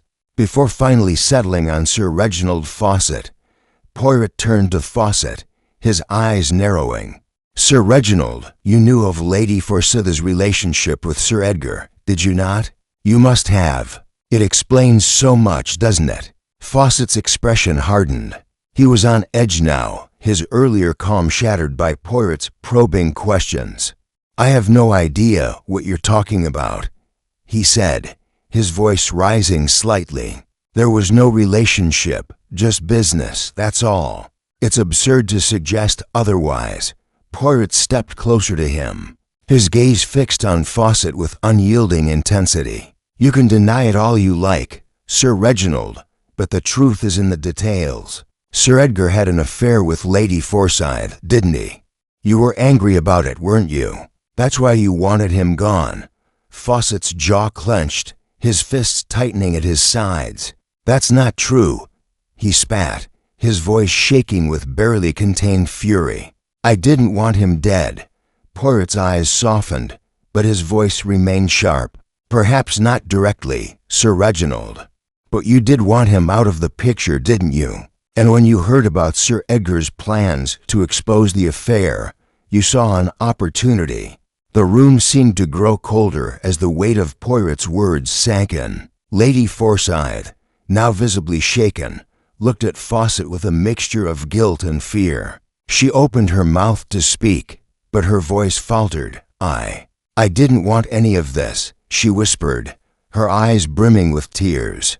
"It was supposed to stay hidden, but Sir Edgar threatened to tell everyone."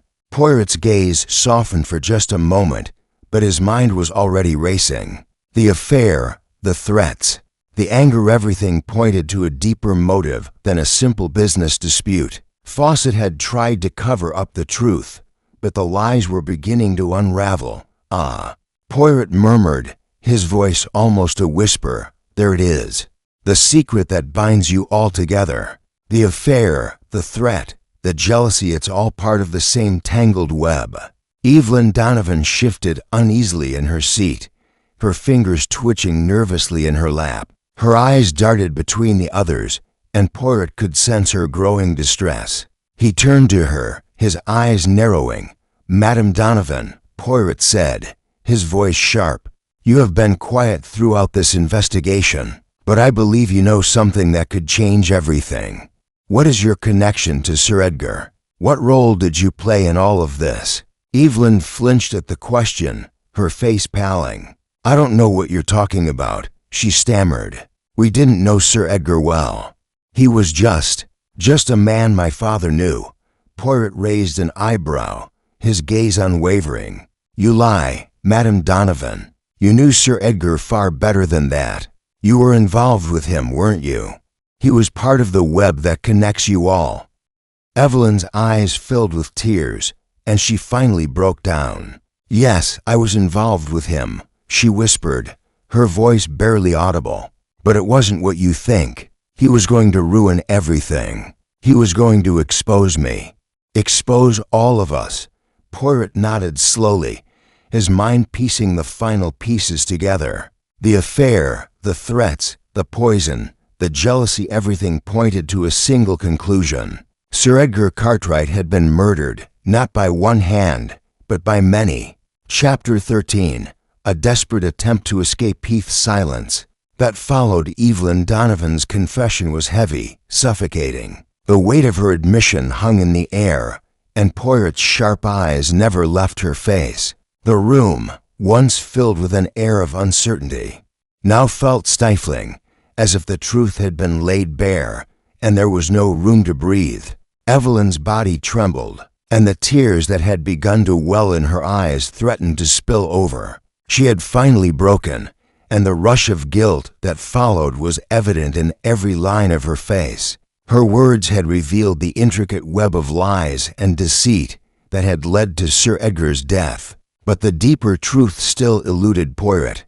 Evelyn was only one part of a much larger picture, and the others in the room were all too quick to shift the blame away from themselves.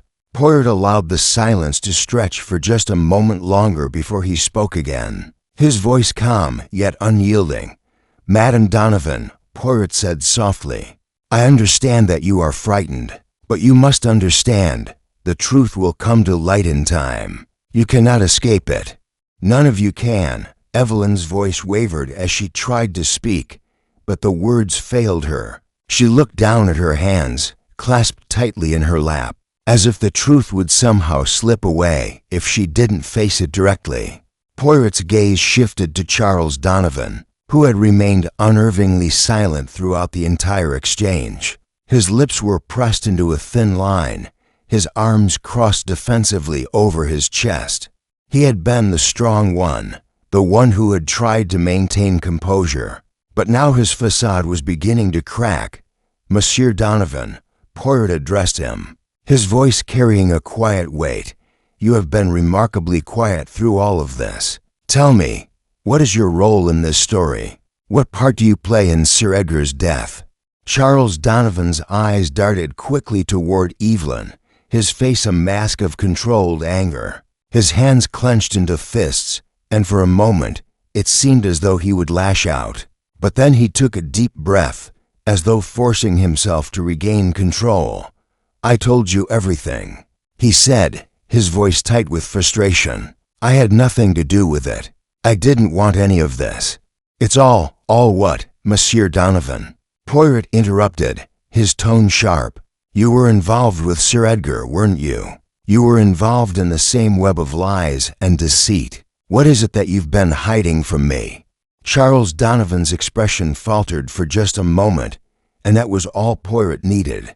In that fleeting moment, he had seen the truth. The guilt was written all over Donovan's face. He had known Sir Edgar, he had known about the affair, about the threats, about the lies. But there was more to it, something that Poirot was missing. The connection was deeper than a simple business dispute, deeper than Evelyn's fear of exposure. "Tell me, Monsieur Donovan," Poirot continued, his voice low and deliberate. "What was your role in all of this? What were you trying to hide from me?" Charles Donovan's eyes flickered with anger, but this time, there was something else, something darker in his gaze. "You don't understand," he said through clenched teeth. "You have no idea what we've been through. None of you do." Poirot took a step forward, his presence commanding. "I understand more than you think. I understand that Sir Edgar had to die because of the secrets he was about to reveal. And I understand that you were part of the reason why he was silenced." For a moment, it seemed as though Donovan might break, that the weight of his guilt would finally push him to reveal everything. But then, as if a switch had been flipped, his expression hardened, and his posture shifted. He stood up suddenly, causing the chair to scrape loudly against the floor. "I don't have to listen to this," Donovan spat, his voice laced with venom. "I'm done." Before Poirot could respond, Donovan moved toward the door, his steps quick and urgent. But Poirot was faster. "You will not leave, Monsieur Donovan," Poirot said firmly, stepping into his path. "Not until you answer my questions." Donovan froze, his body tense, as if caught between the desire to escape and the realization that he was cornered. For a long moment, the two men locked eyes, the silence between them heavy with unspoken words. Poirot could see the conflict in Donovan's eyes. He was caught, but he was also determined to resist. The fear, the guilt, the anger, it was all there. "I don't have anything else to say," Donovan muttered, his voice shaking with rage. "You don't know what you're dealing with." Poirot's gaze softened slightly, but his voice remained firm. "I know exactly what I'm dealing with, Monsieur Donovan, and you will tell me everything, whether you want to or not." Suddenly, Donovan pushed past him.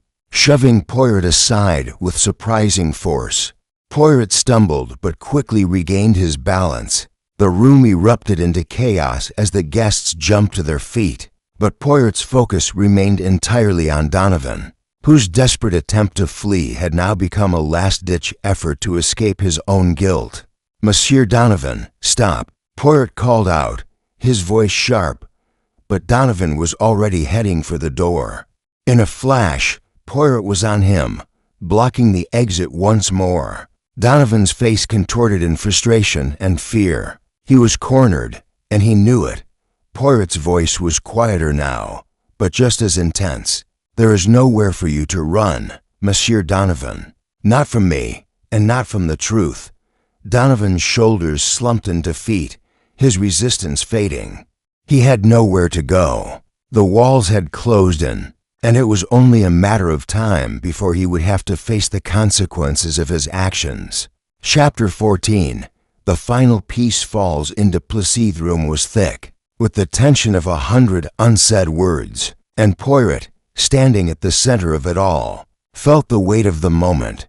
Monsieur Donovan had stopped in his tracks, his earlier defiance crumbling under the sheer force of Poirot's presence. The others in the room were watching with bated breath, their eyes shifting between the detective and the man who had just tried to flee for a moment.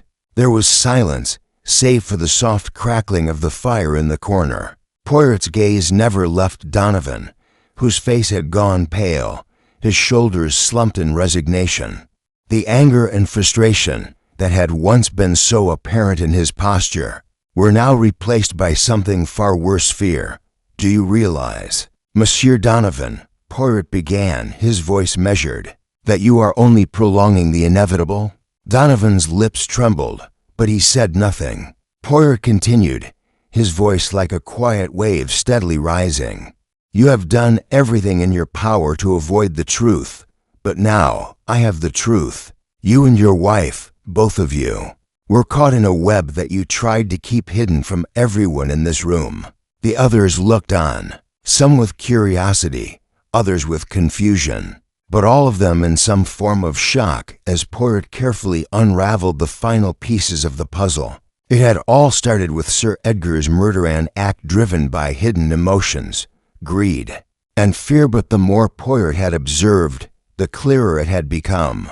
The pieces of the puzzle were not scattered. They were all connected. Poirot's eyes narrowed as he slowly took a step toward Donovan. "The truth, Monsieur Donovan, is that you knew far more than you've led me to believe.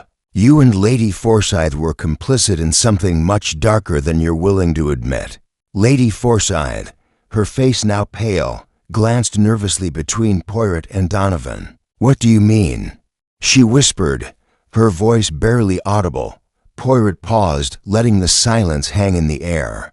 "I mean that you, Madame Forsyth, knew about Sir Reginald's feelings for you. You were at the center of a storm that Sir Edgar was all too aware of. And when Sir Edgar threatened to expose you, expose everything, you knew there would be no turning back." Lady Forsyth's hand flew to her mouth, and for the briefest moment, Poirot saw a flicker of panic in her eyes. No, that's not true," Poirot continued, unperturbed. "You and Sir Reginald had an affair, but Sir Edgar discovered it. Sir Edgar wasn't just threatening you, Lady Forsyth. He was threatening to expose your entire secret, to ruin everything. And that was something you could not allow. So you decided to act, didn't you?" Lady Forsyth trembled.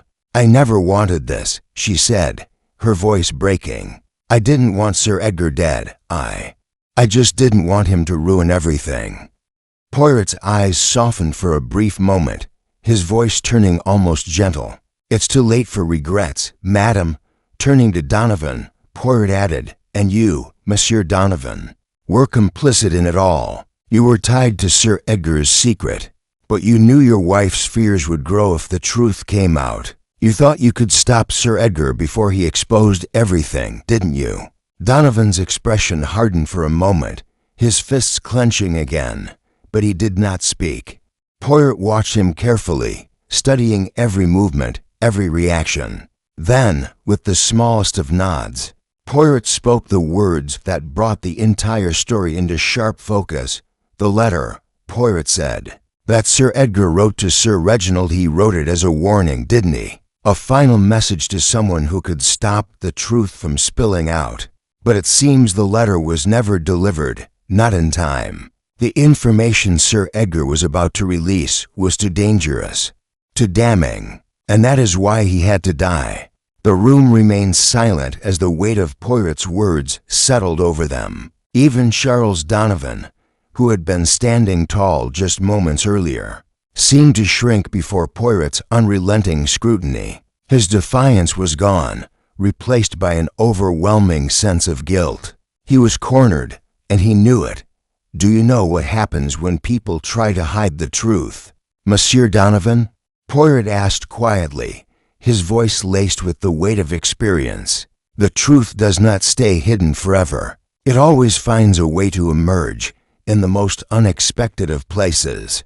Charles Donovan's shoulders sagged, and finally, he spoke. "I didn't mean for it to go this far," he murmured, his voice strained. "It wasn't supposed to happen like this. I thought we could stop him before he told anyone, but I never thought it would come to this." Poirot nodded slowly. "You were in over your head, Monsieur Donovan, but your actions led to something far worse than you could have imagined. Sir Edgar's death was not just the result of a business dispute. It was a consequence of your own desperation, your own fear." Charles Donovan turned away, his face buried in his hands. The room fell silent once more, save for the soft sounds of his sobbing.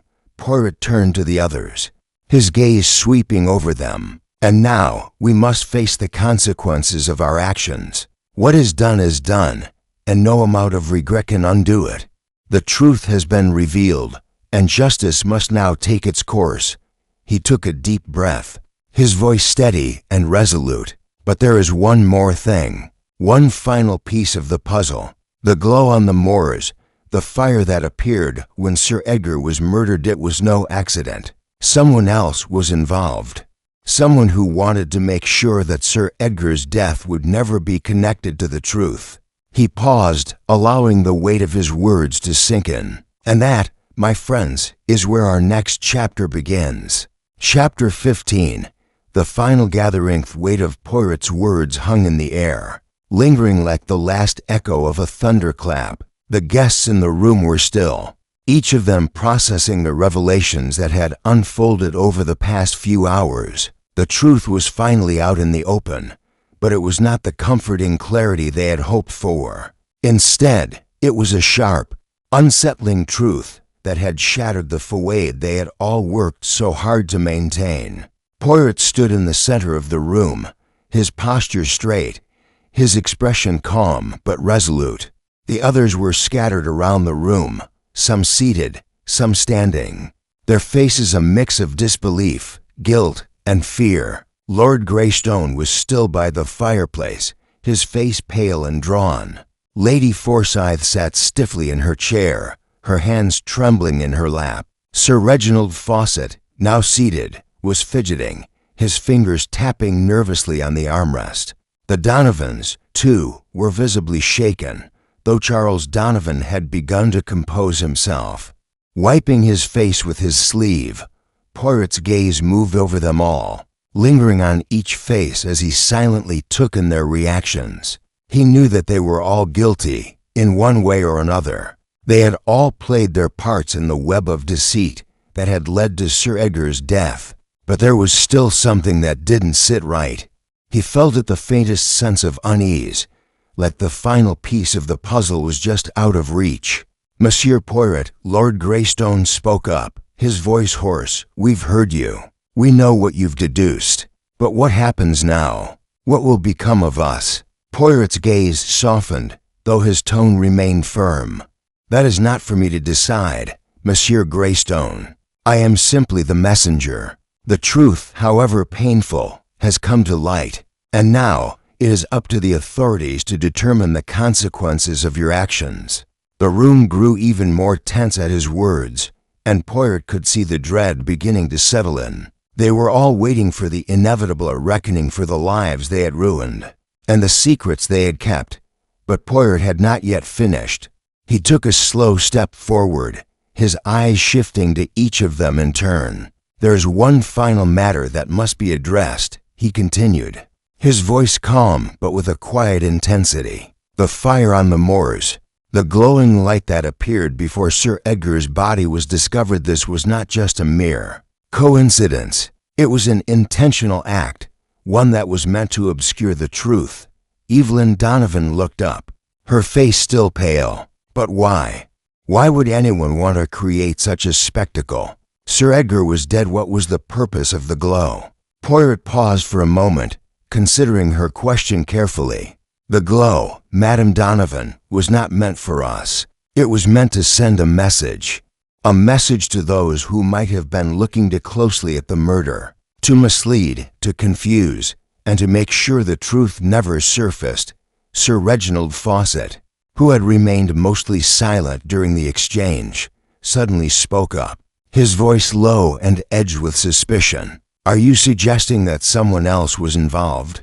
Someone who wasn't part of our group?" Poirot turned to him, his expression unreadable. "I do not know, Sir Reginald, but I suspect that there was someone outside of this room, who had a stake in making sure Sir Edgar's death was not linked to the truth." The words hung in the air, a chilling suggestion that rattled everyone in the room. They had all believed the answers were within their reach, but Poirot's revelation hinted at the possibility of an even deeper conspiracy, one that stretched beyond their circle of suspicion. "Who could that be?" Lady Forsyth asked, her voice shaking with fear. "Who else would want to hide the truth?" Poirot's eyes moved toward the window, where the last traces of the eerie glow on the moor had faded into the night. His mind was working quickly now, piecing together the final details. The letter that had never been delivered, the hidden connections, the poisoning attempt, all of it pointed to something far larger than a mere business rivalry or an affair gone wrong. "The answer," Poirot said, his voice firm and deliberate, "lies in the web of connections that you have all been a part of. Sir Edgar's death was not just a result of personal conflict or a business disagreement. Someone wanted to stop him from exposing a deeper truth, something that could affect more than just the people in this room." The group remained silent, processing his words, each person lost in their own thoughts. For a brief moment, Poirot allowed the tension to settle before speaking again. "I believe," Poirot continued, his voice steady, "that there is someone else behind this. Someone who used your fears and secrets to manipulate you all into this web. Someone who has been hiding in plain sight, pulling the strings." The guests exchanged uneasy glances, but none of them spoke. Poirot's gaze swept over them one last time, his mind piecing together the final clues. "I will speak to the authorities," Poirot said, his tone resolute, "and then it will be up to them to uncover the full extent of this conspiracy. But for now, I believe you all know the part you have played in this."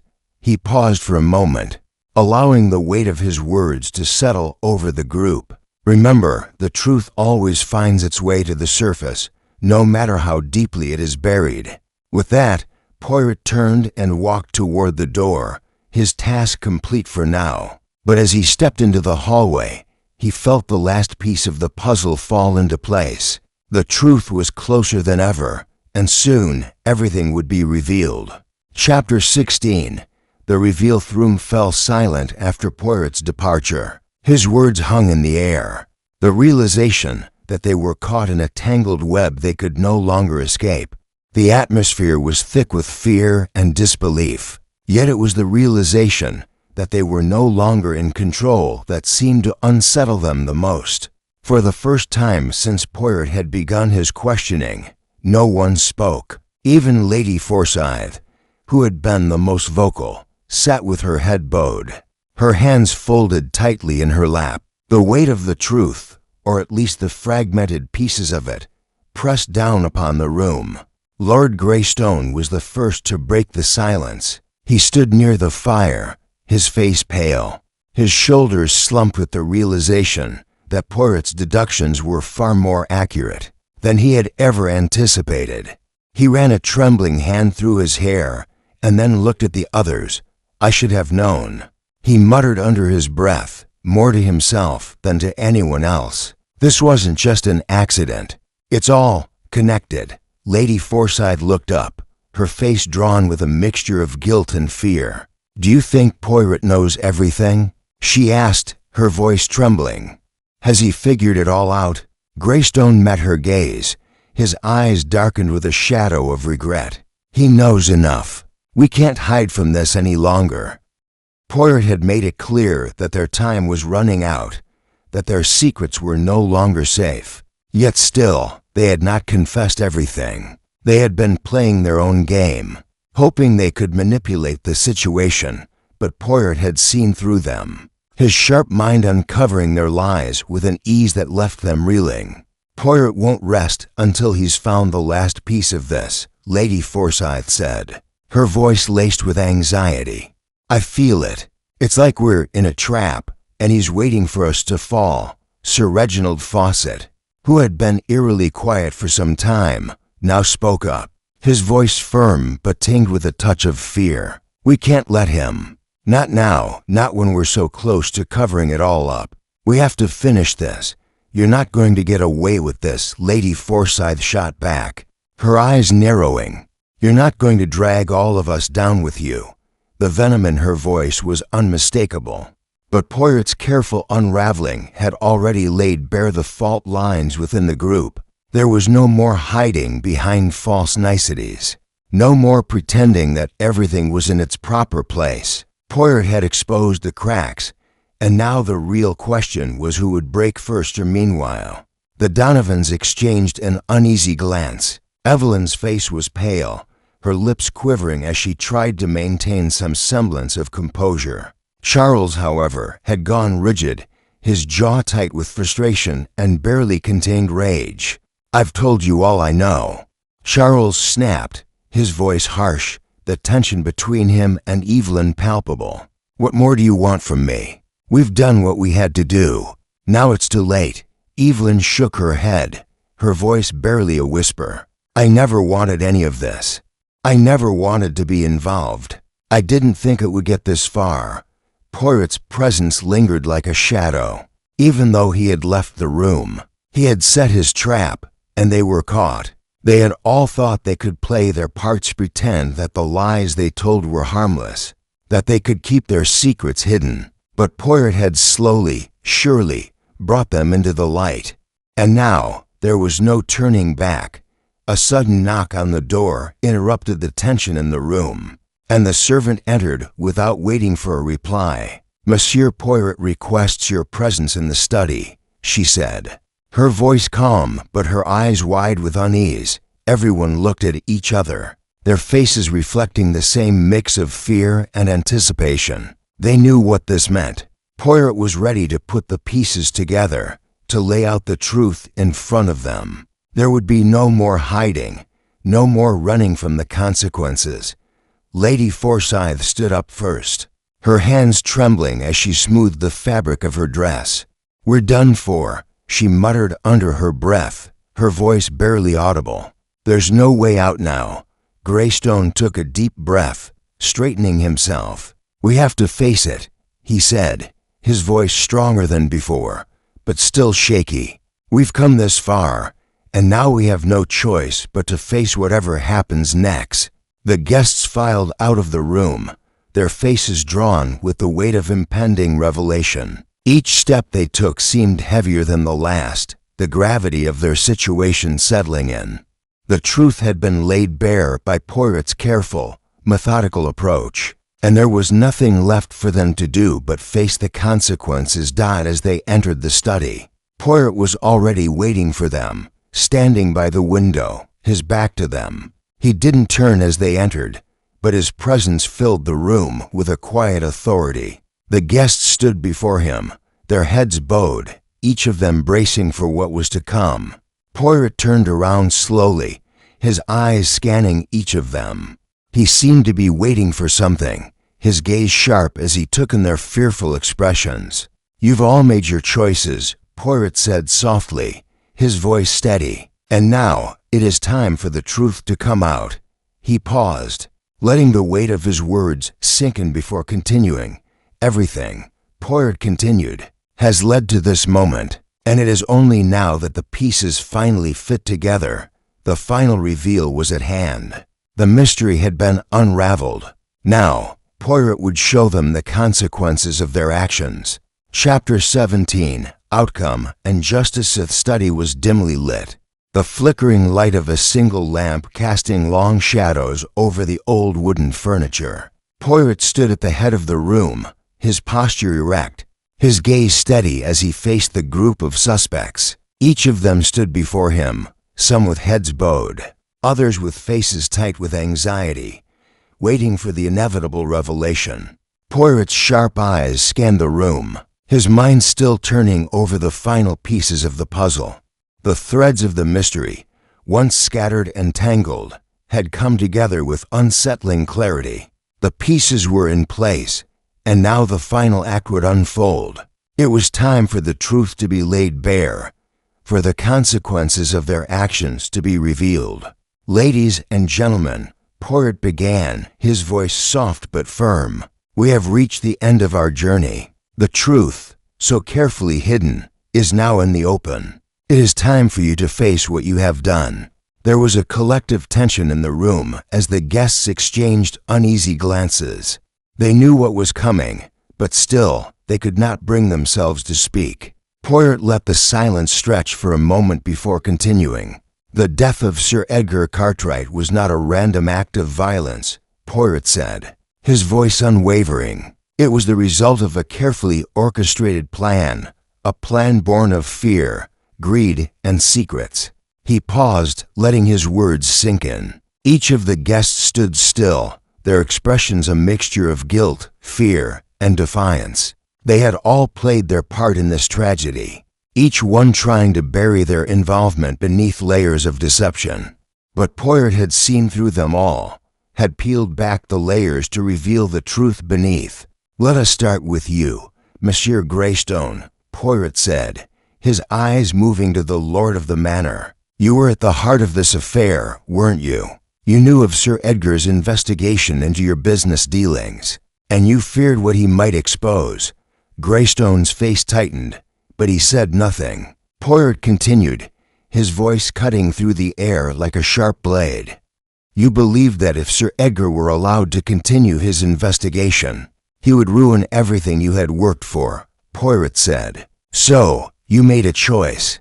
You chose to stop him. But you were not alone in this, were you?"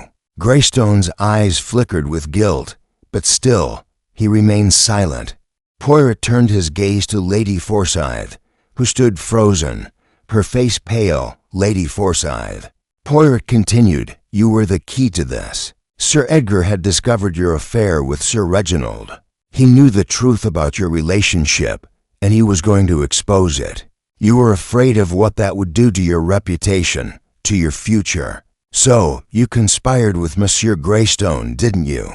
Lady Forsyth's eyes filled with tears, and for a moment, she looked as though she might break down. But she held herself together, her lips trembling as she spoke. "I never wanted any of this," she whispered. "I didn't want him to die. I just wanted to protect myself." Poirot nodded, as though he understood. "And yet, Madame Forsyth, your fear drove you to take part in something far worse. You helped set the stage for Sir Edgar's murder. You made sure that the poison was placed in the glass." Lady Forsyth closed her eyes, her face contorting with the weight of her guilt. "I didn't mean for it to go this far," she said softly. "I never thought." Poirot turned his gaze to Sir Reginald Fawcett, whose face was now a mask of barely contained rage.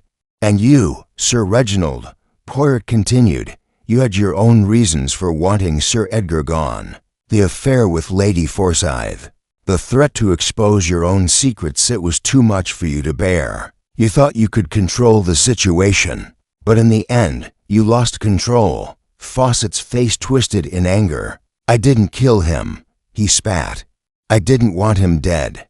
I just wanted him to stop meddling. He was ruining everything."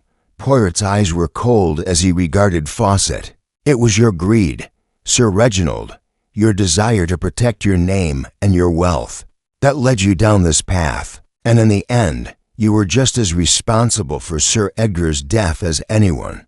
Finally, Poirot turned his attention to the Donovans, who had been silent throughout the entire exchange. Evelyn Donovan's face was pale, and Charles Donovan's jaw was clenched with the strain of holding himself together. "Ah, Monsieur and Madame Donovan," Poirot said, his voice softer now. "You thought you could hide your involvement, but you couldn't. Sir Edgar knew more than you thought. He had his suspicions about you both, and he was planning to reveal them. Evelyn, you were just as caught in this web of lies as the others." Evelyn's face crumpled, her voice breaking as she spoke. "I didn't want any of it," she sobbed. "I didn't want to be part of this. I didn't want to hurt anyone." Poirot nodded. "And yet, the fear of exposure led you to participate. You tried to stop Sir Edgar from exposing your secrets, just as the others did. You thought that by protecting yourself, you could avoid the consequences. But now, we are all here facing the truth together." The room was still. Each guest stood in silence, their faces a mixture of regret, fear, and resignation. Poirot had made it clear that their actions had led to the inevitable conclusion, and now there was no escaping the truth. The consequences were upon them, and there would be no more lies, no more hiding. Poirot took a deep breath and nodded slowly. "Justice will be served," he said firmly. "The authorities will handle the rest. But remember this: no secret stays hidden forever. In the end, the truth always comes to light." The group stood motionless, their fates sealed. As Poirot turned and walked toward the door, his task complete, he had uncovered the truth, exposed the lies, and brought justice to the memory of Sir Edgar Cartwright. Chapter 18. The closing remark. The evening had finally come to an end. The guests, once confident in their ability to conceal the truth, now stood in the cold reality of their actions. The air in the room had changed completely, from tension to a quiet acceptance. The storm had passed, and the storm had brought with it the undeniable clarity of justice. Sir Edgar Cartwright had been avenged, though it was clear that no one here would escape the shadows of their own guilt. Poirot stood at the center of the room, his hands clasped behind his back. His sharp eyes flicked over the remaining guests, all of them visibly shaken, their postures stiff with the weight of what had just transpired. Lady Forsyth, Sir Reginald Fawcett, the Donovans, Lord Greystone, each of them had been forced to confront the lies they had woven, and each of them now knew that the consequences of their actions were unavoidable. Poirot had given his final summation, and now it was time for them to face the authorities. The police would soon arrive to take over, to begin the process of investigating the full extent of the conspiracy that had led to Sir Edgar's death. But before that, Poirot had one last thing to say. "Ladies and gentlemen," Poirot began, his voice soft but firm, "the truth, as I have shown you, is a powerful force. It is something that cannot be hidden forever. The webs you wove of greed, fear, and selfishness have now been unraveled. You thought you could control the outcome, that you could escape the consequences, but the truth has a way of finding its way to the surface." He paused for a moment, his gaze sweeping across the room. No one spoke. No one dared to interrupt. The guests were no longer the polished individuals they had been at the start of the evening. They were broken, stripped of their pretense. Standing before him in the full light of their actions, Poirot continued, his voice steady and measured. "It is a shame, truly. You had the potential for so much more, each of you. But the choices you made, the decisions born of selfishness and fear, have led you here. You stand at the crossroads of justice, where you must face the consequences of your own actions." He looked directly at Lord Greystone, who had been staring at the floor, his face pale and drawn. Monsieur Greystone, you were the one who sought to control the outcome, who believed that power and wealth could shield you from the truth. But in the end, it was your fear of losing it all that led you to make the fatal choice to eliminate Sir Edgar. Greystone did not respond, but his eyes remained fixed on the floor. Poirot's gaze then moved to Lady Forsyth, whose face had softened with a mixture of regret and resignation. Lady Forsyth, you were caught in a web of your own making, Poirot said, his tone gentle but firm. Your fear of exposure, your desire to protect your reputation, those things clouded your judgment and led you to play a part in a murder that was not yours to commit. Lady Forsyth's lips trembled, but she said nothing. Poirot then turned his attention to Sir Reginald Fawcett, whose eyes had narrowed, his hands still trembling at his sides. Sir Reginald, Poirot continued, his voice tinged with an edge of disdain. You thought you could outsmart everyone, that you could control the narrative, but in the end, you played a role in a conspiracy you never fully understood. Your desperation to protect your wealth and your reputation blinded you to the consequences of your actions. Sir Reginald's lips curled into a tight, bitter smile, but Poirot's words had struck a nerve. He no longer had the confidence he had walked into the room with. Now his facade had cracked, leaving him vulnerable. Poirot's eyes then flicked to the Donovans. Evelyn Donovan sat with her hands folded in her lap, her face drained of color. Charles Donovan sat rigid, his jaw clenched, but the defeat was visible in his eyes. Monsieur and Madame Donovan, Poirot said, his voice softer now, almost sympathetic. You were both trapped by your own secrets. You sought to hide your affair, your fears, but the truth has a way of breaking through, no matter how deeply it is buried. Evelyn's eyes welled with tears, but she did not speak. Charles Donovan's expression remained tight, but the fight had gone out of him. Poirot paused for a moment, then gave a small, almost imperceptible nod. The truth, Poirot said, his voice carrying an almost philosophical weight, is a burden, but it is also a relief. The moment you face it, you no longer have to run from it. The weight you have carried is not yours alone to bear anymore. Poirot turned toward the door.